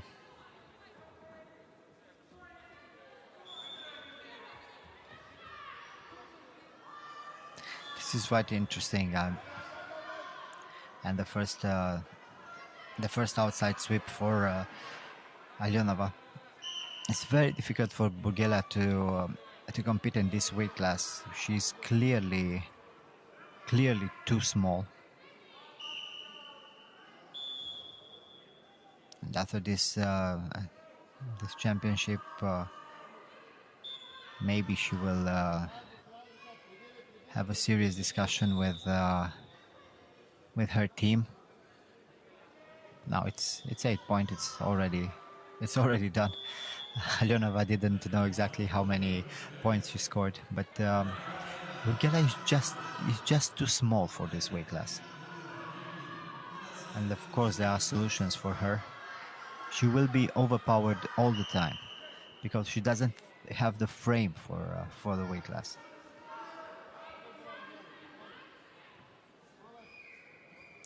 problem of physics here. It's not anything else.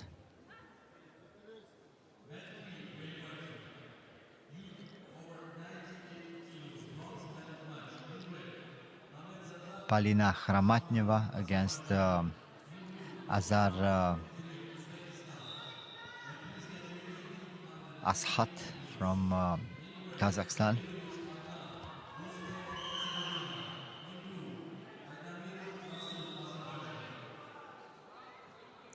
Khramatneva was looking for a throw very early on.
Well, nice attack for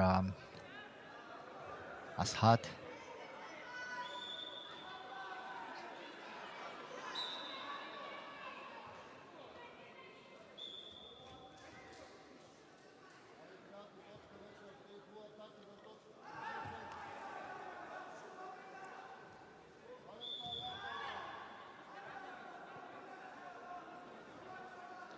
Khramatneva doesn't look so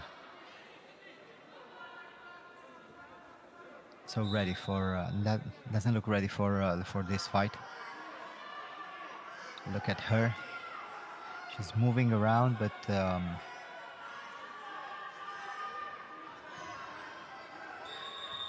she's just surviving. Now attacking the leg. This is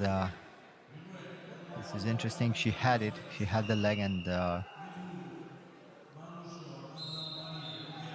she tried to attack, but she doesn't look so prepared for this fight, and I don't know why.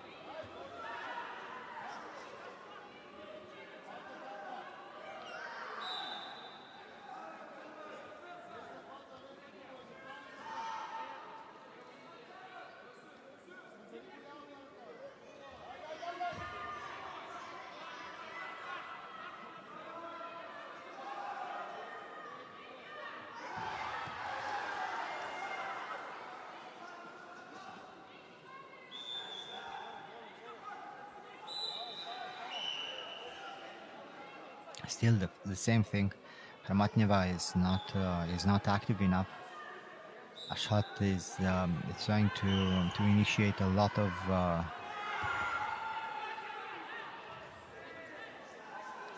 techniques, but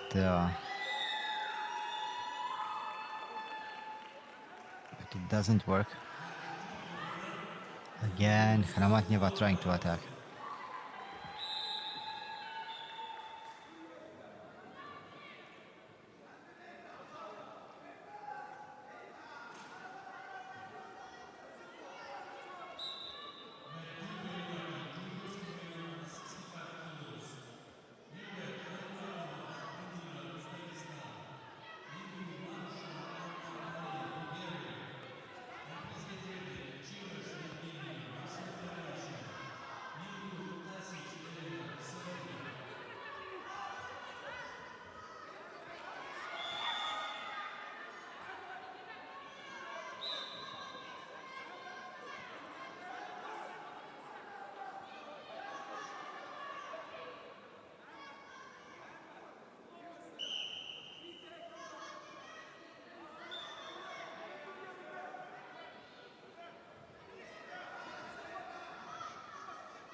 Last seconds of the fight, no point score so far. They were just facing each other, moving around and falling together on the ground. No real technique so far. It's hot now, looking for a submission.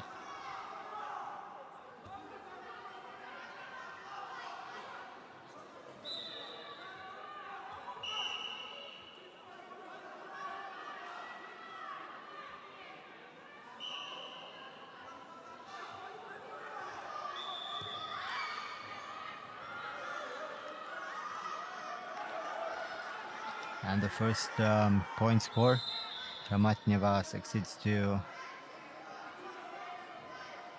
score the first point, and I really think this is going to be the only point.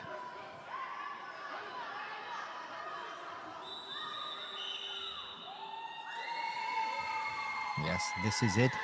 Ramatneva moves forward somehow.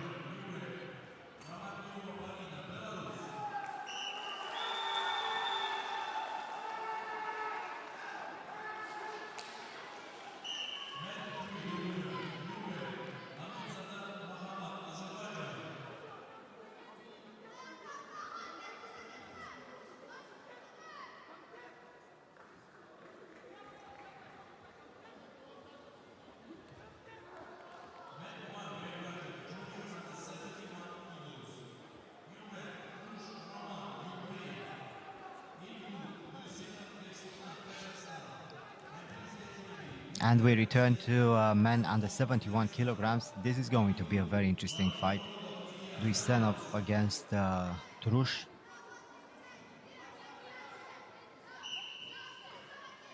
These young men are very technical, and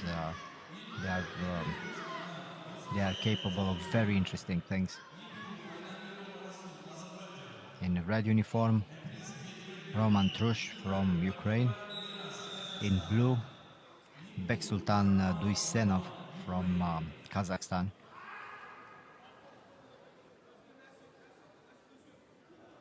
They start very aggressively.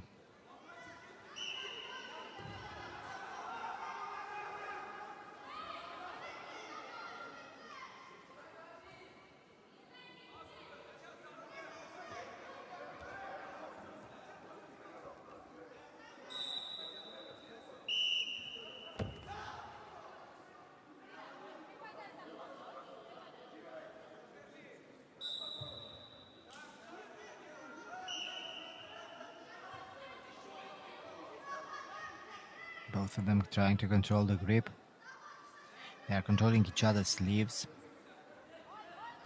feeling each other's power.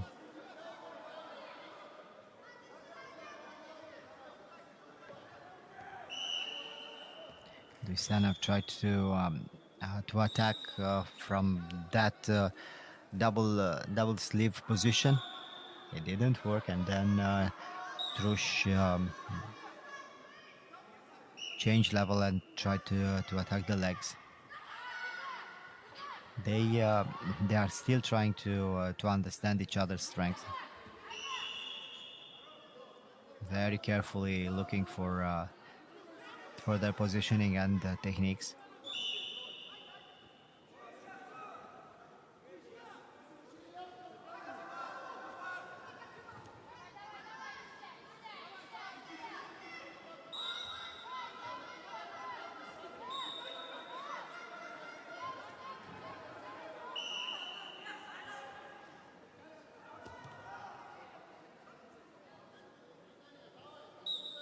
It seems to be quite the same thing. Trush is trying to attack the legs, while Duisenov is trying to throw Trush.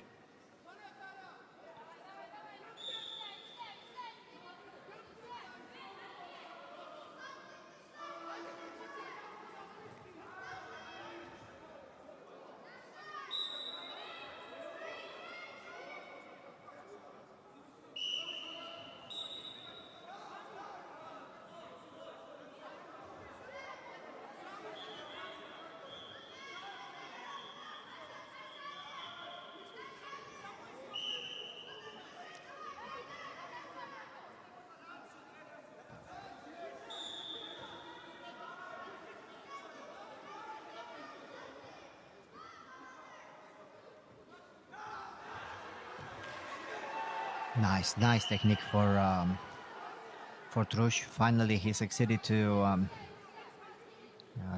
control a position for a throw, and it worked.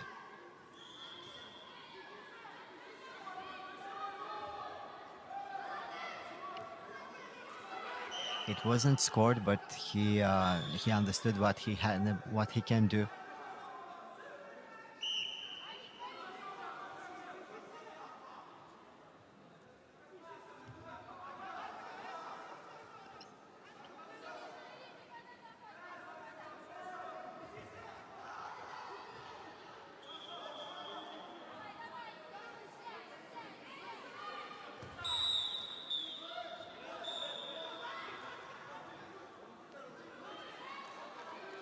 Minutes to go. Dusanov looking for his high grips. He has the lapel on one side, tries to throw.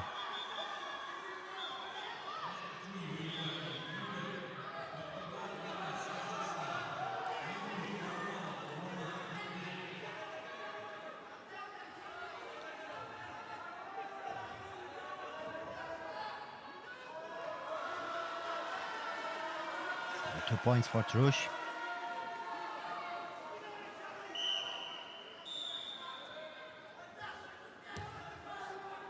And here we go again. Both of them moving around, looking for their favorite position.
Another attempt for the Ukrainian. Well, this is it's a very close fight. Both of them controlling very well their positions, and both of them trying to impose their will. Nice technique for Trush, 2 points. He started that power double inside the mat. This is why it was scored.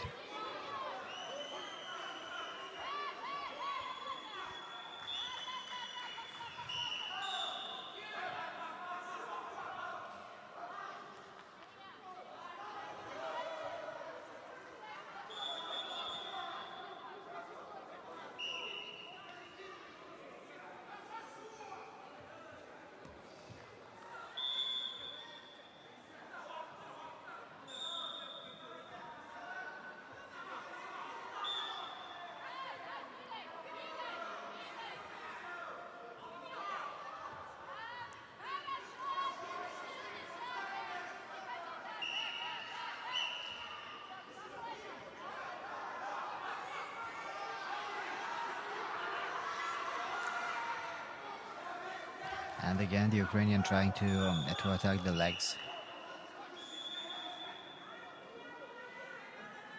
It's very interesting. Dusanov was always looking for high lapel grips and for the throws, while Trush is looking for level change and double legs or single legs, attacking from underneath. And I really think Trush did exactly what he needed to, because his solution was working.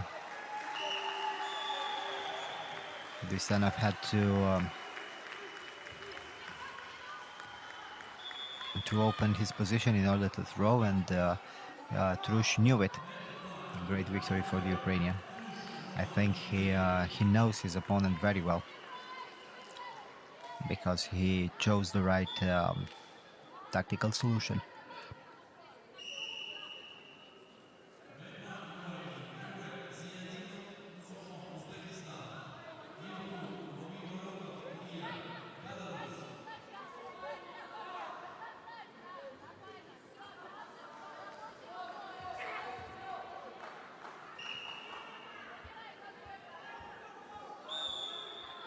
Our next fight, Ziadinov against Lami Varotov.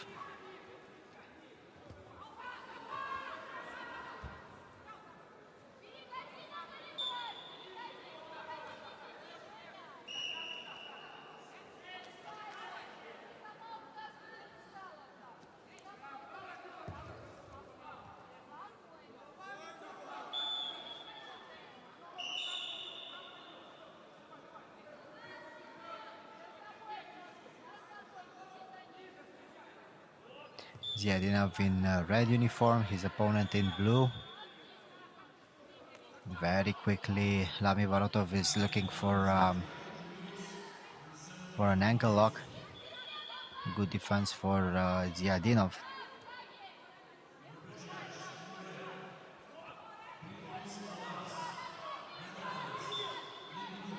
On the outside, the Belarusian.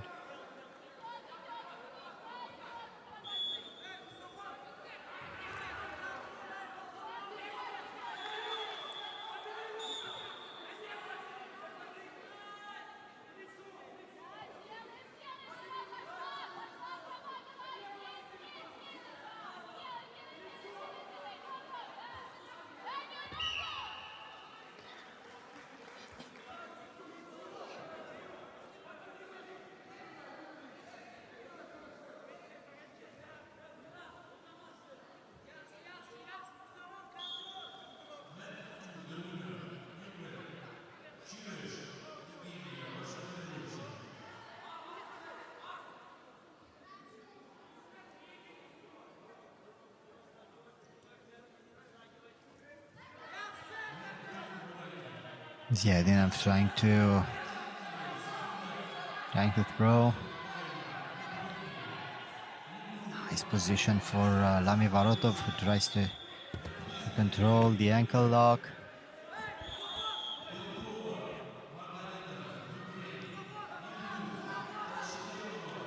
It was a very dangerous defense for Ziadinov. Of course, he followed the rules, but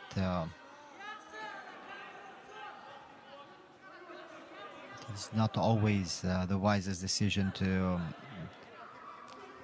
force your way out of a submission hold like this.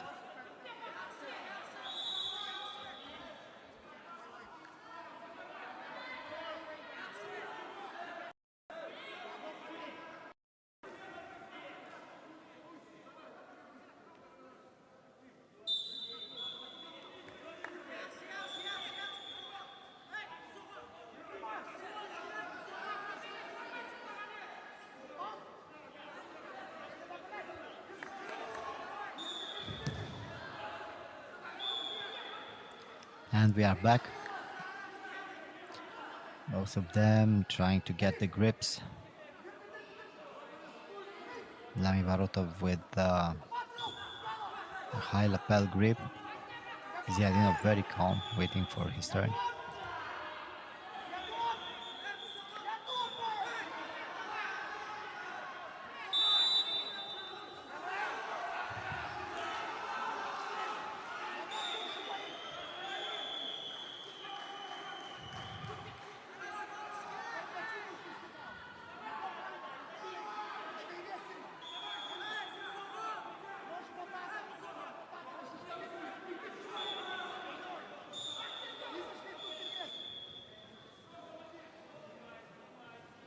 A little bit more than 2 minutes to go. Very close fight. They are controlling each other. They are defending very well.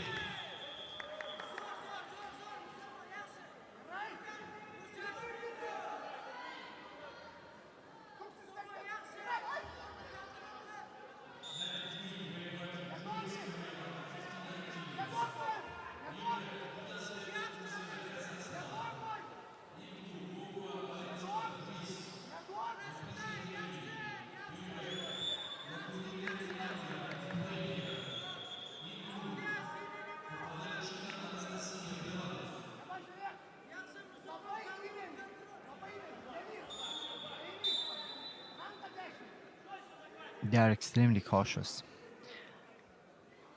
They don't want to risk. They are just waiting for their opportunity. They're waiting for the opponent's mistakes.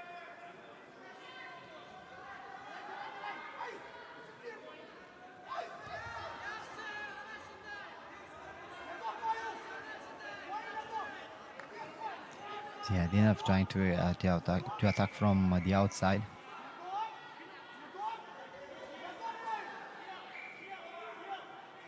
Trying to stay a little bit sideways, and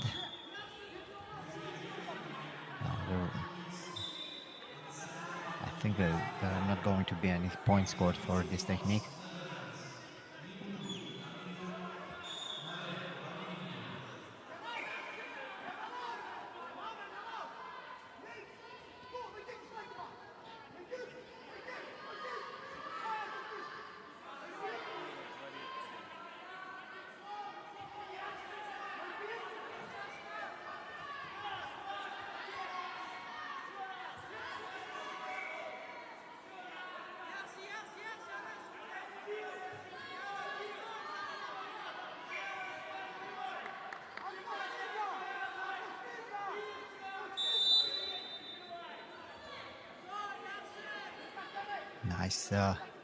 Nice control.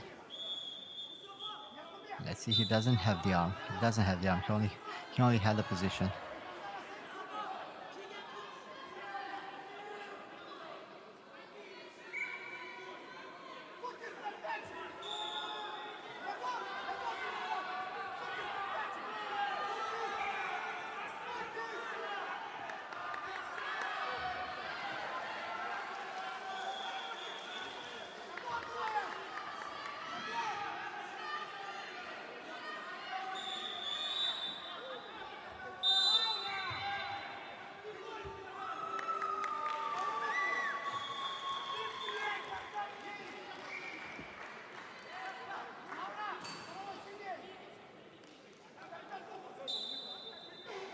Well, Ziadinov is the winner. It wasn't his best performance, but he moves forward, and this is what's most important.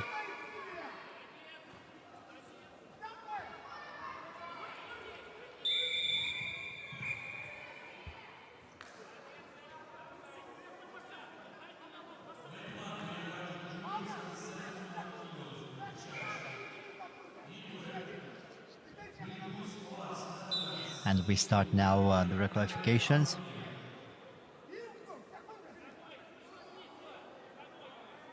Narek Amirian against Lars Brinkhuis.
Nice attack for the Armenian in blue uniform, Amirian.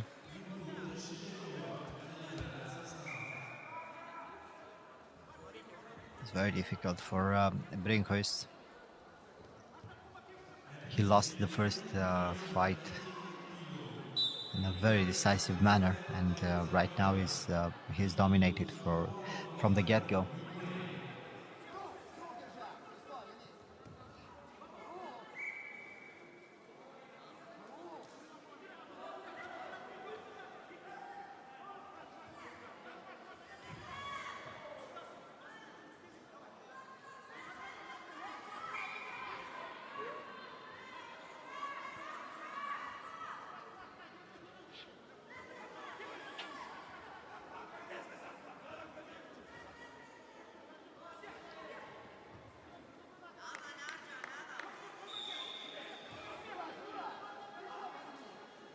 And we return 1 point for Mariluan. This means that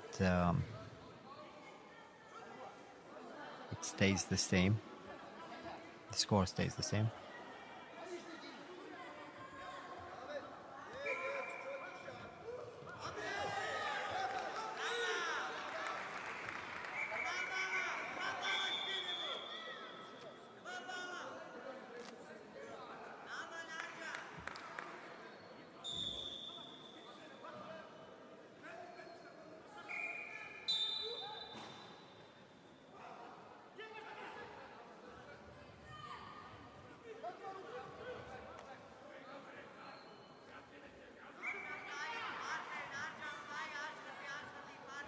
The Armenian looking for the unblock. Brinkhorst is not using his height. He's not losing his height at all. Actually, he tries to stay very low in order to fight a shorter opponent. And this helps Mariluan because he's able to get underneath his opponent's center of gravity, and this is very important. There are a lot of ways to use your height against a shorter opponent, but Brinkhorst doesn't seem able to do that.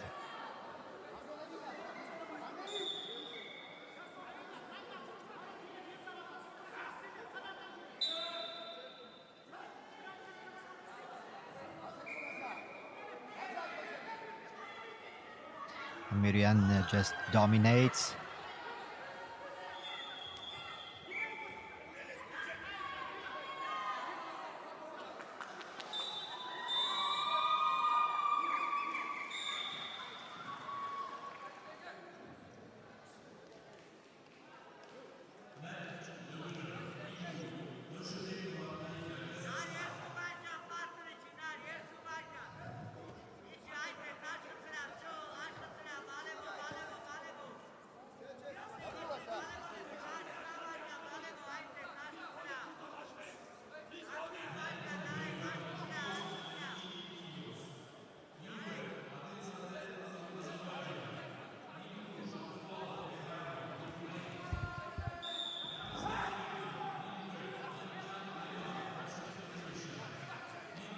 Last seconds of the fight.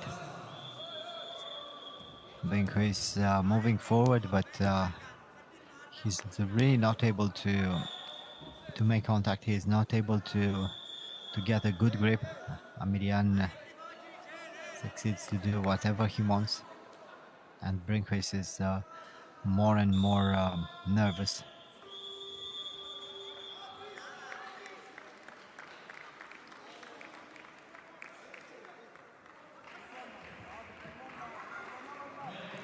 Victory for Mariluan.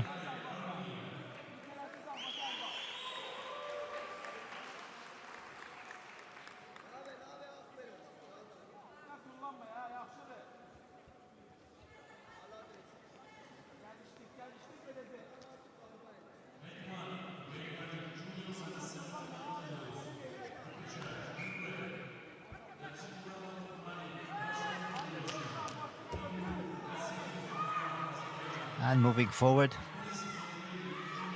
Gazimuratov from Russia against Gasimov from Azerbaijan. Gazimuratov had a very interesting first fight. He lost in the last second of the fight. It was the first 6-6 fight, 6 points each, and in the end Gazimuratov lost. Wasn't careful enough in the last moments of the fight. And also Kamran Gazimov, a very technical and very interesting fighter. And here we go. In blue uniform Gazimov, in red Gazimuratov.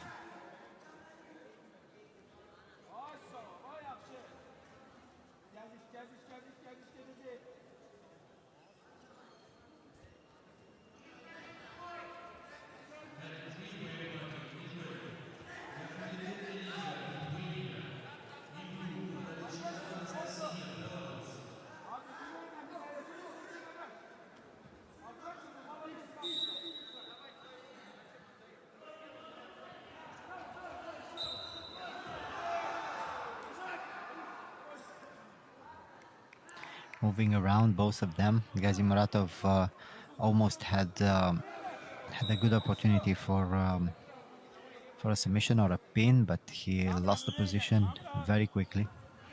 Now they are back on their feet, and Gazimov is looking for these very low techniques. He has a few options from that position: a sweep or maybe a submission hold.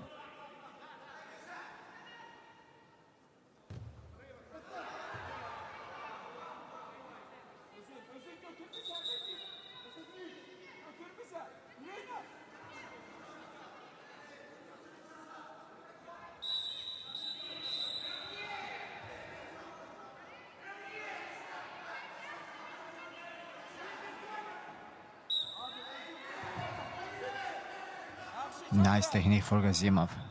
Nice technique. 1 point scored, and it was very well done. He was waiting for his moment, and he exploded with his technique.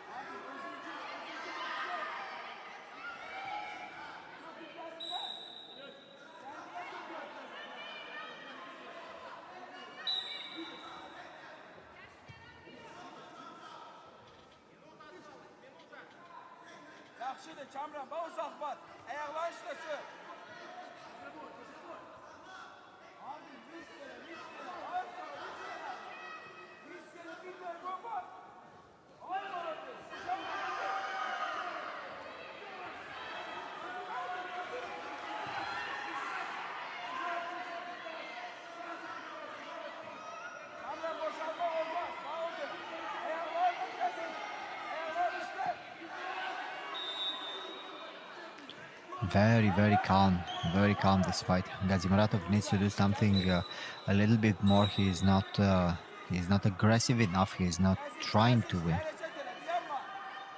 Gazimov is just waiting for his opportunity. He controls the pace, controls the rhythm.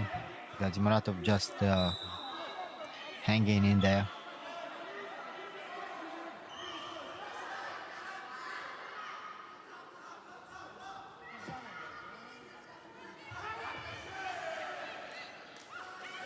Another nice technique for Gazimov, and this is it. Victory for the fighter from Azerbaijan.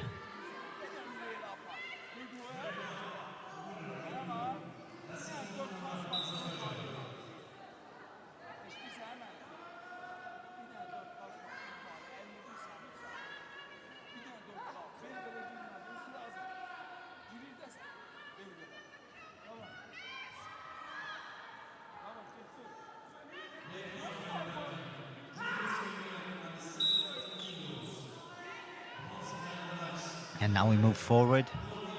Women under 72 kilograms. Ivana Gordic against Begoim Haitova.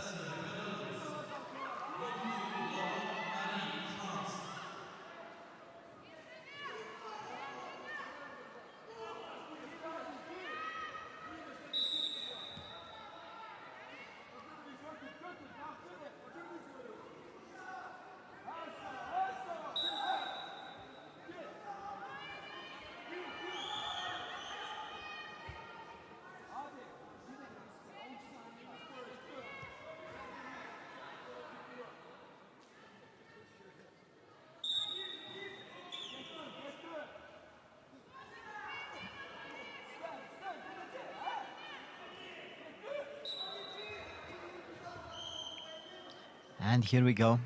Ivana Gordic in red uniform, Haitova in blue.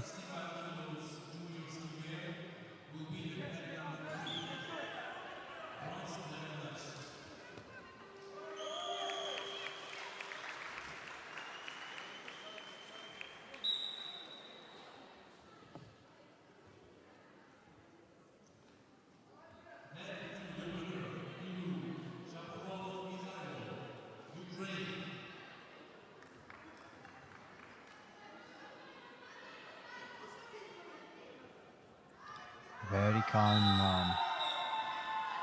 Gordic looking for her moment. She has a good underhook grip, while Haitova is moving around looking for her throw.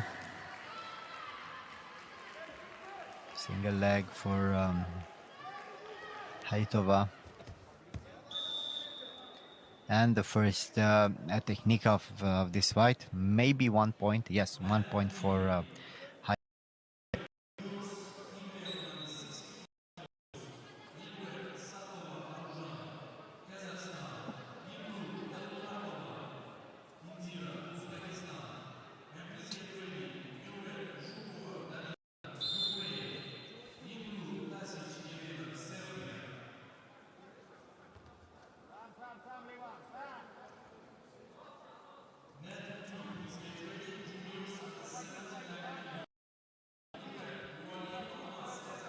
Still moving around, both of them. No one really tries to attack. Haitova looks more like the aggressor, trying to get on the ground, trying to. Yes, she has the position. Gordic desperately to turn her body, but her shoulders are still on the ground. Haitova still controlling the position.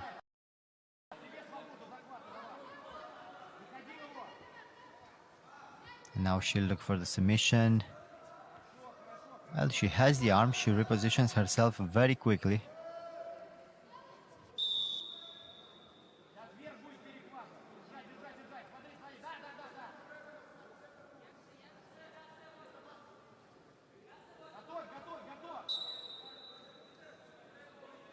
Seven points for Haitova so far. She only needs one more to win.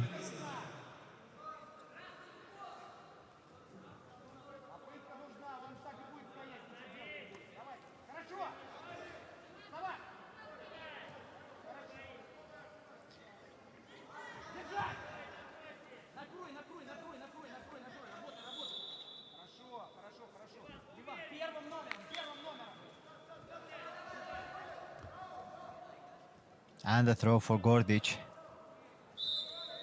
First point for the Serbian.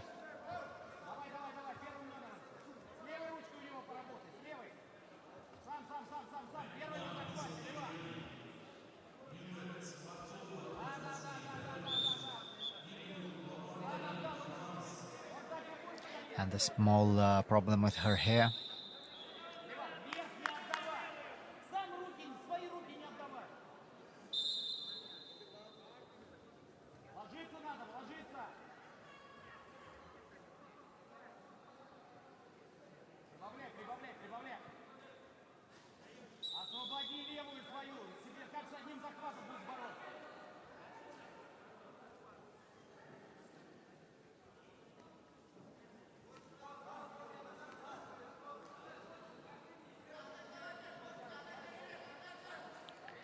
Haitova still controlling the sleeves. Gordic with a throw. Nice technique for the Serbian.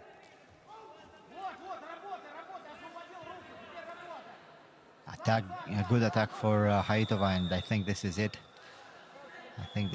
2 points for her. Yes, and victory for Haitova.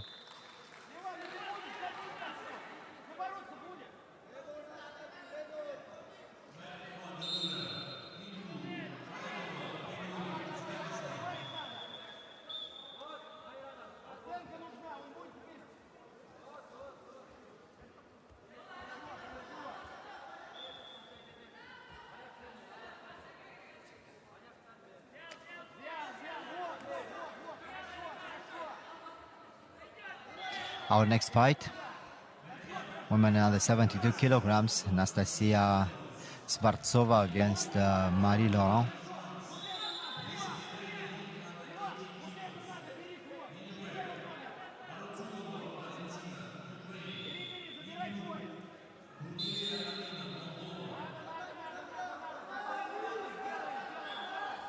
in red uniform, Skvartsova. The French in blue.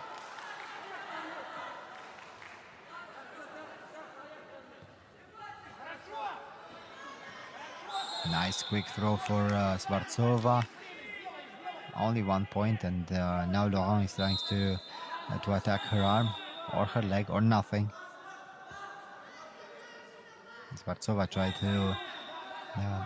to control her on the ground, tried to pin her.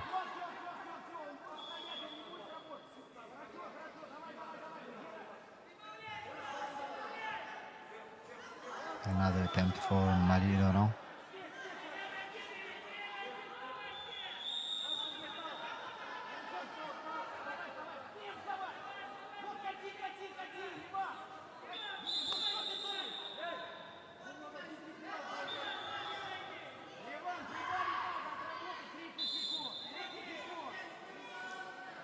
Skvartsova is very aggressive. She succeeds to get a grip of her opponent, and then she throws very quickly.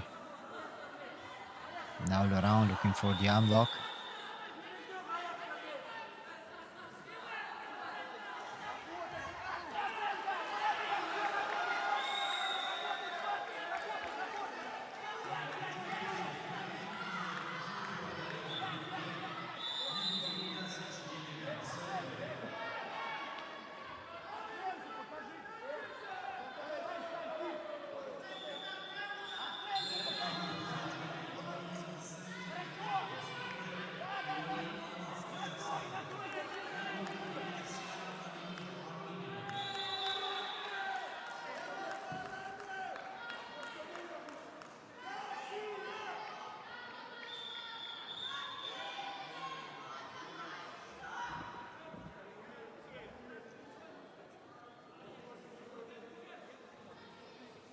Skvartsova looking for the ankle lock.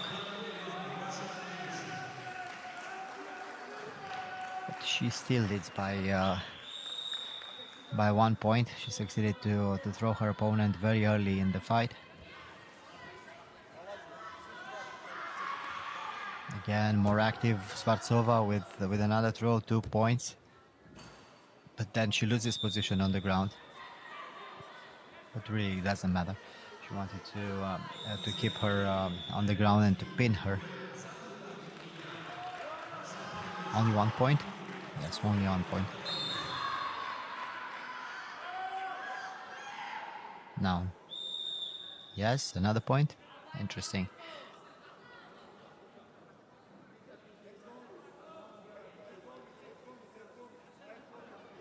Mariluan needs to do something. She needs to get back into this fight. She needs to be more aggressive. She needs to attack a little bit more. Now she's on the ground looking for an arm lock again. This is her go-to movement.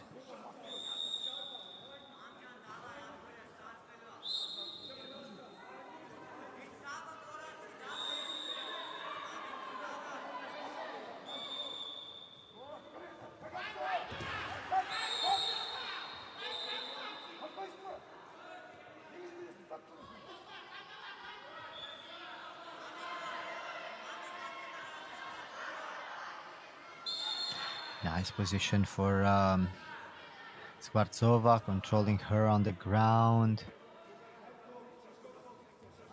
It's a very nice side control for the Belarusian.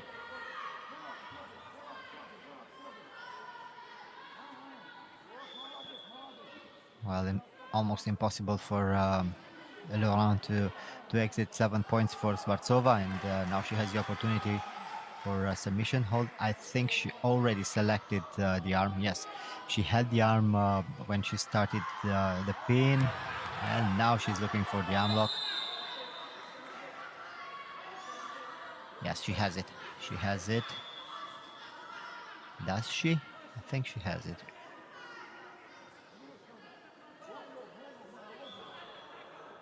Laurent still defending pretty well. I think Laurent is out. Yes, she's out. But it was pretty close.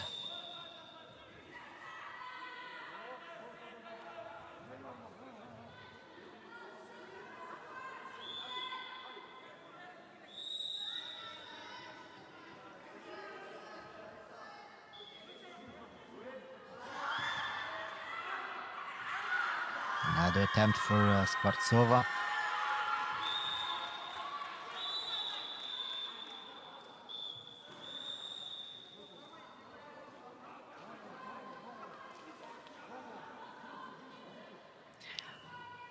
Yes, and victory for the Belarusian. Mariluan had a very bad day. She lost 3 fights.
As we are waiting for the scorecard and for the graphics, it's a fight between the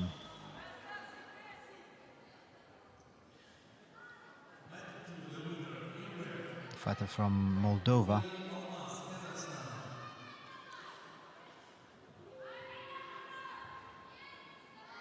and I think that's it. I think Uzbekistan, but I'm not quite sure. Let's see. We'll very soon find out. I didn't see her well. Fighter in red. No. Arutyunova from Ukraine against Burgela from Moldova. The Moldovan in blue, the Ukrainian in red.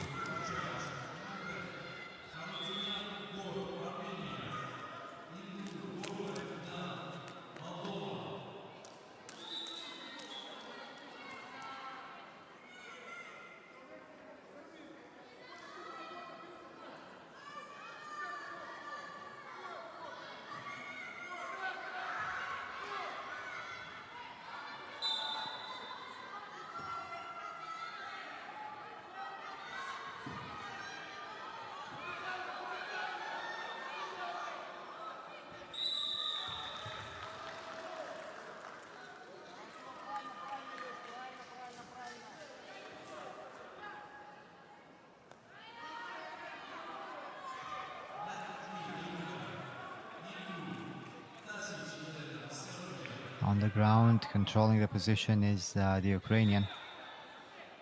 A lot more stronger than her opponent.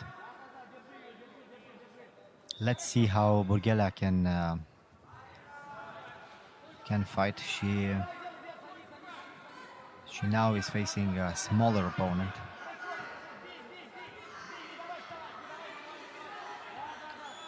Outside trip for Arutyunova, who is looking now for the unlock. She has the unlock.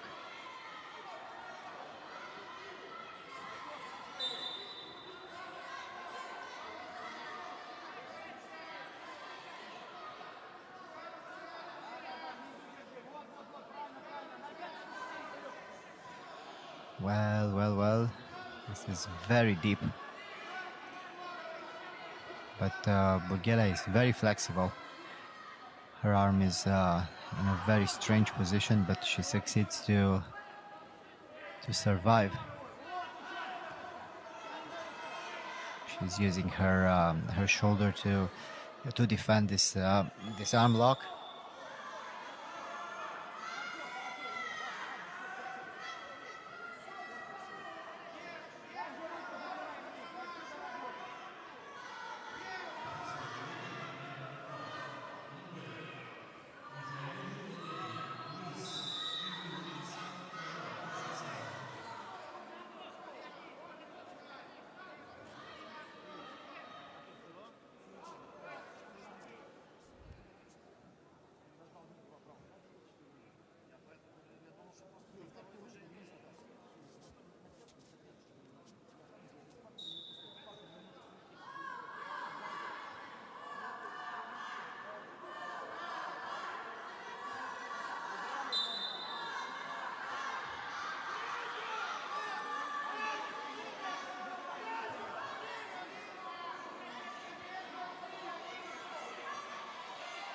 Still the same thing, looking for we're looking for the hammer lock. But Burgela succeeds somehow to escape. She's one resilient young woman.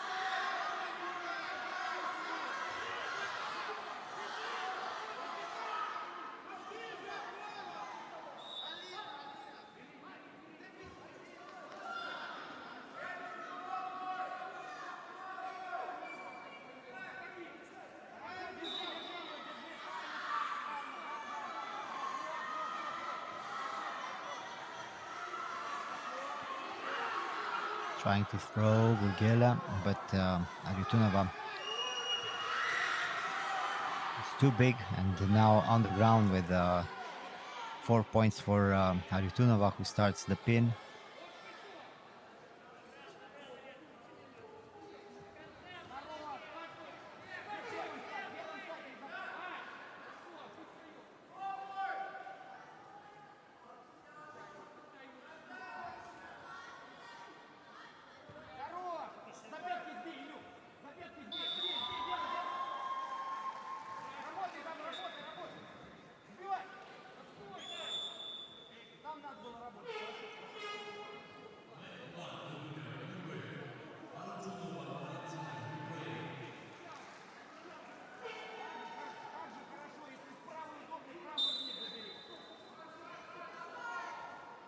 Aritunova moves forward. Well, this was a difficult day for Burgela. She is pretty small, and this is a very important factor in her performance. Ashhat Azar from Kazakhstan against Mihailidou from Greece. The Greek in red uniform, her opponent in blue. Very aggressive, the Greek from the beginning. And the first throw, it was outside of the mat. But yes, the referee considered the fact that she started the technique inside the mat.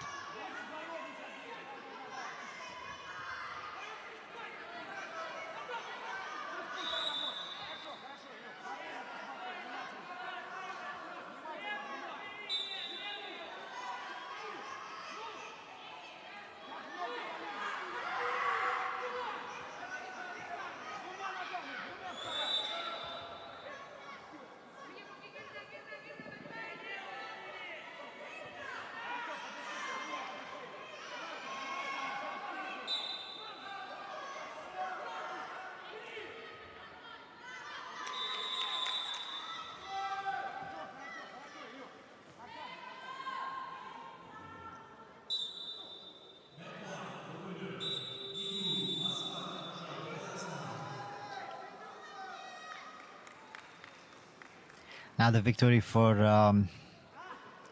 Kazakhstan. A very short fight.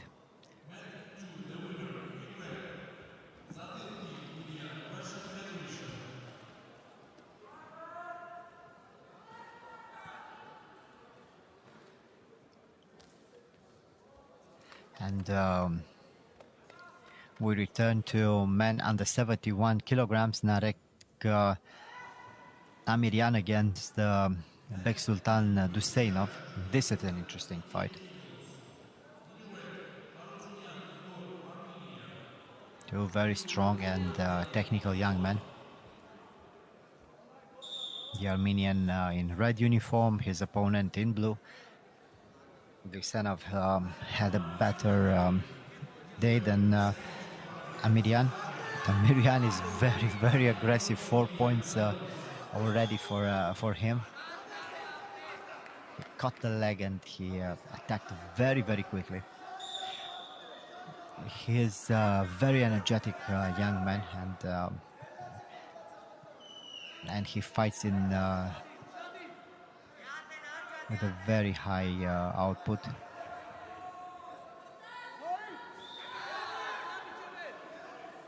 Trying to attack the ankle again.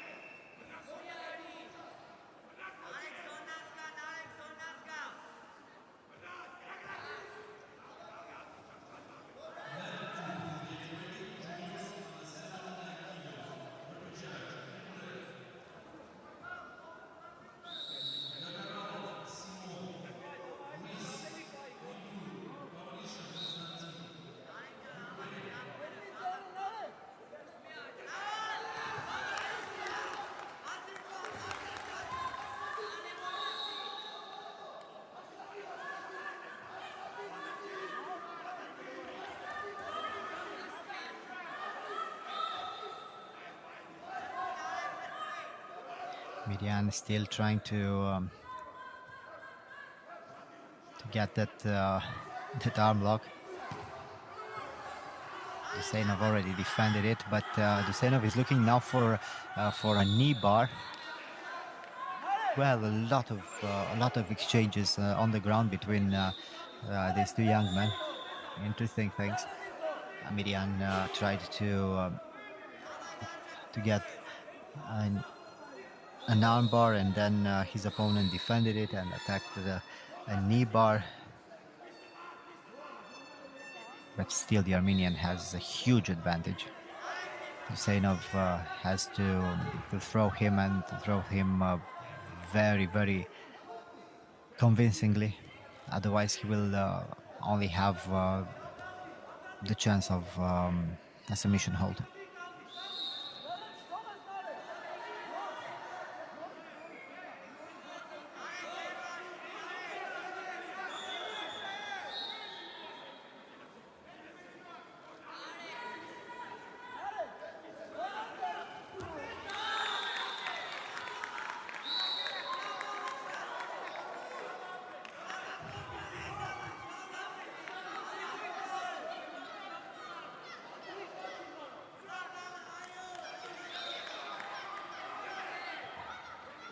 Yes, the Armenian is trying to control the time of the fight.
Amirian is trying very hard to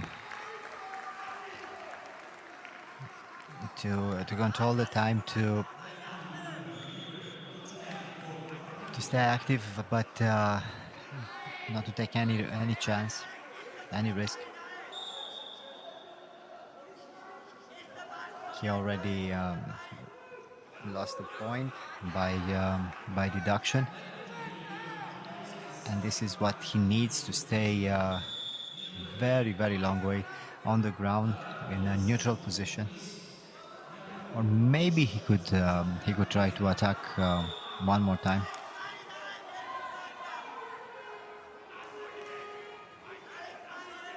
"30 seconds to go.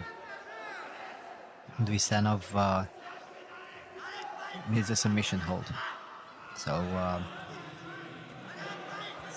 Amirian has to avoid by all costs the submission, and I don't think he has enough time for the submission. Yes, another point deduction, but it's 5-2.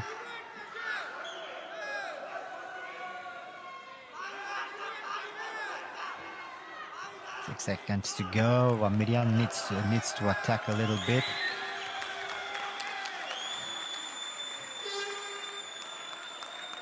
Yes, in a way, it was extremely risky. I understand perfectly the idea. I have 5 points, so why would I take any risk? But you need to stay in the fight. You need to fight. You cannot avoid it so much. And there were 3 consecutive deductions. He might lose. It's interesting. Let's see what the commission decides.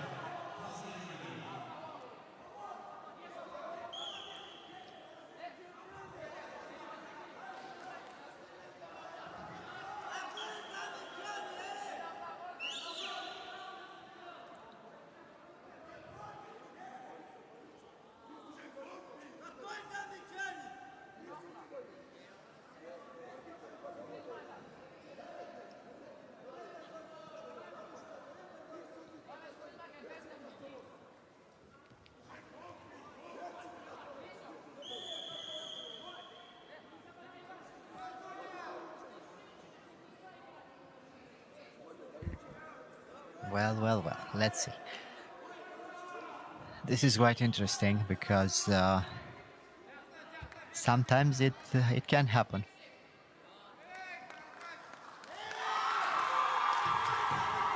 Yes, it can happen, and you can lose like this. You really need to fight. This is the name of the game. You cannot avoid the fight for 2 minutes.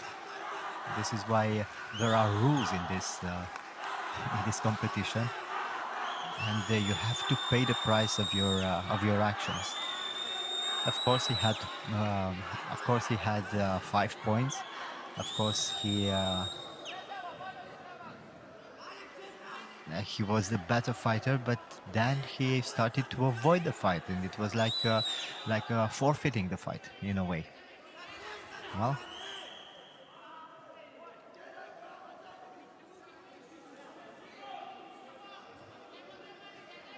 Bad tactics, bad strategy, it can happen, and this is quite interesting. But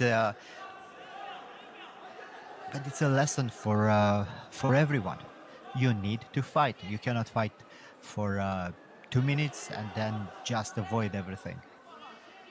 You have the chance to win quicker, and you already had 5 points. And then try another throw. Try to get to 8, and as soon as you get to 8 and your opponent has no points, you are the winner. As simple as that. Why avoid the fight for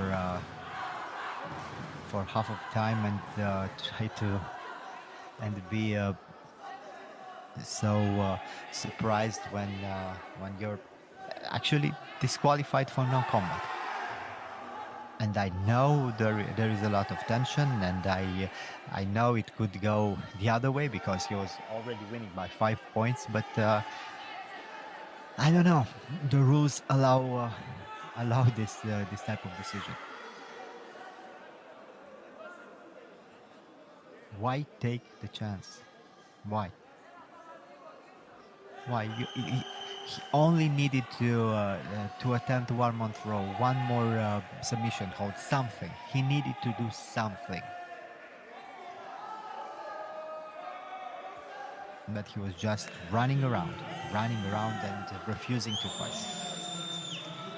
Well, for sure there are going to be debates about this, but let this be a lesson for all the fighters. Don't take this type of chances. Just don't. Be smart. Try to stay in the fight. Try to fight to the last second, and of course you will win. And there are other ways to control the time. You don't have to run around. You just have to try to stay on the ground with your opponent. There are so many options. Why just run around like this? It wasn't a smart move for him, and he took a risk that was just unnecessary. All right, let's move forward. Man under 71 kilograms from Azerbaijan, Kamran Gasimov, and his opponent from Belarus, Ilya Lomivarotov. In red uniform, the fighter from Azerbaijan.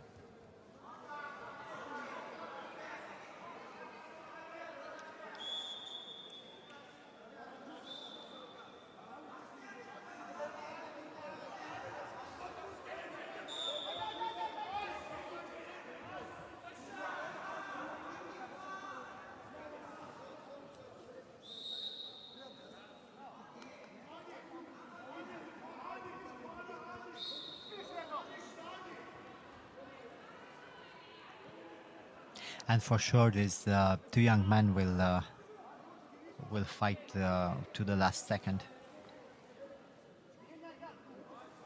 After what just happened.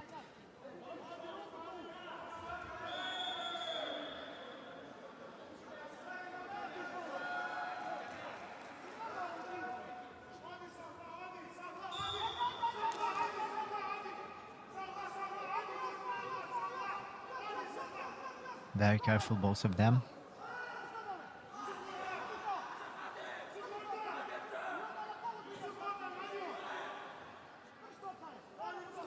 Very careful, both of them, looking for the grips.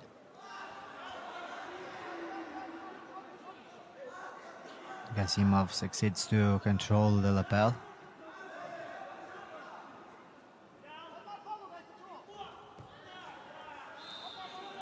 And the first attempt for Lomivarotov.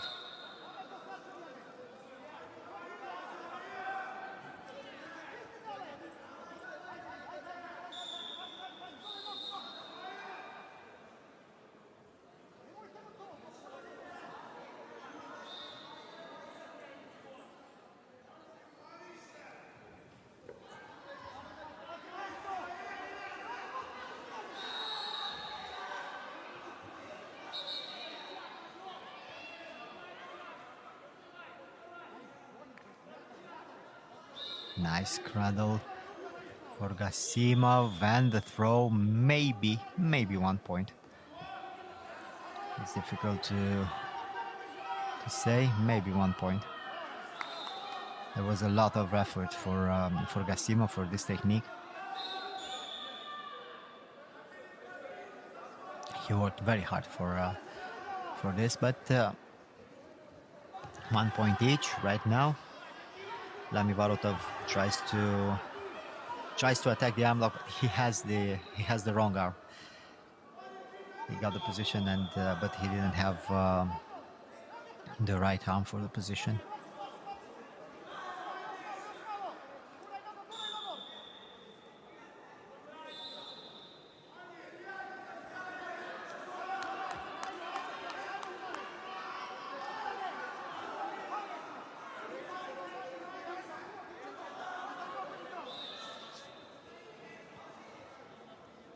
Controlling the arm is the Belarusian.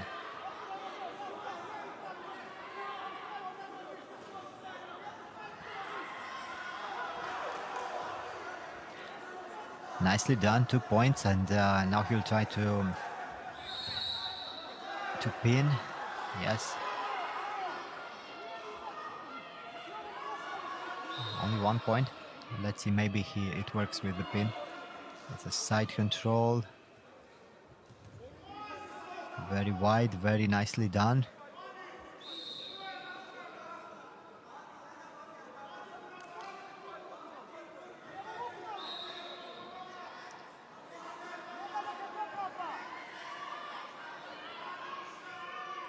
And now he tries to separate an arm. Well, he went for the far leg. That was quite interesting. That was quite interesting because his opponent was waiting for an arm bar, but he went for the far leg. He didn't get the grip, but it was interesting, and it was a wise decision. Too bad for him it didn't work. It would have been very interesting. But still, Gazimov is leading by 6 points to 1. 1 minute to go, and let's see what he will do. I'm pretty sure he's not going to avoid the fight for 1 minute. He doesn't want to risk what happened with Amirian.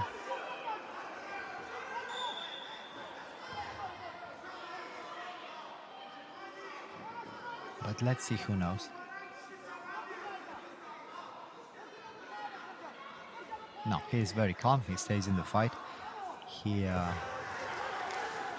even a little bit active. He tries to get his grip. He wants to attack. This is exactly what Amirian had to do. This is exactly the wise decision in these conditions. He's not taking any risk. He is not doing anything crazy, but he's just staying in the fight, trying a little technique. Every 20 seconds or so, he tries an outside sweep or changes the grip. He's staying into fight. Look, again on the ground. He will stay a little bit longer on the ground, but it's fine. It's fighting.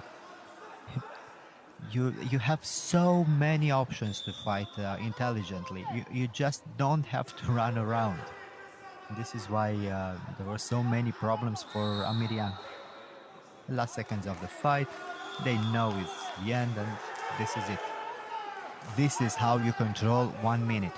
This is how you control 1 minute. Exactly how Gazimov did. Changing the grip, fighting for the grip, staying a little bit longer on the ground, trying an outside sweep, trying something simple, but staying into the fight. 1 minute means 3 or 4 attempts. It's easy. It's easy, and you will not get penalized for non-combat.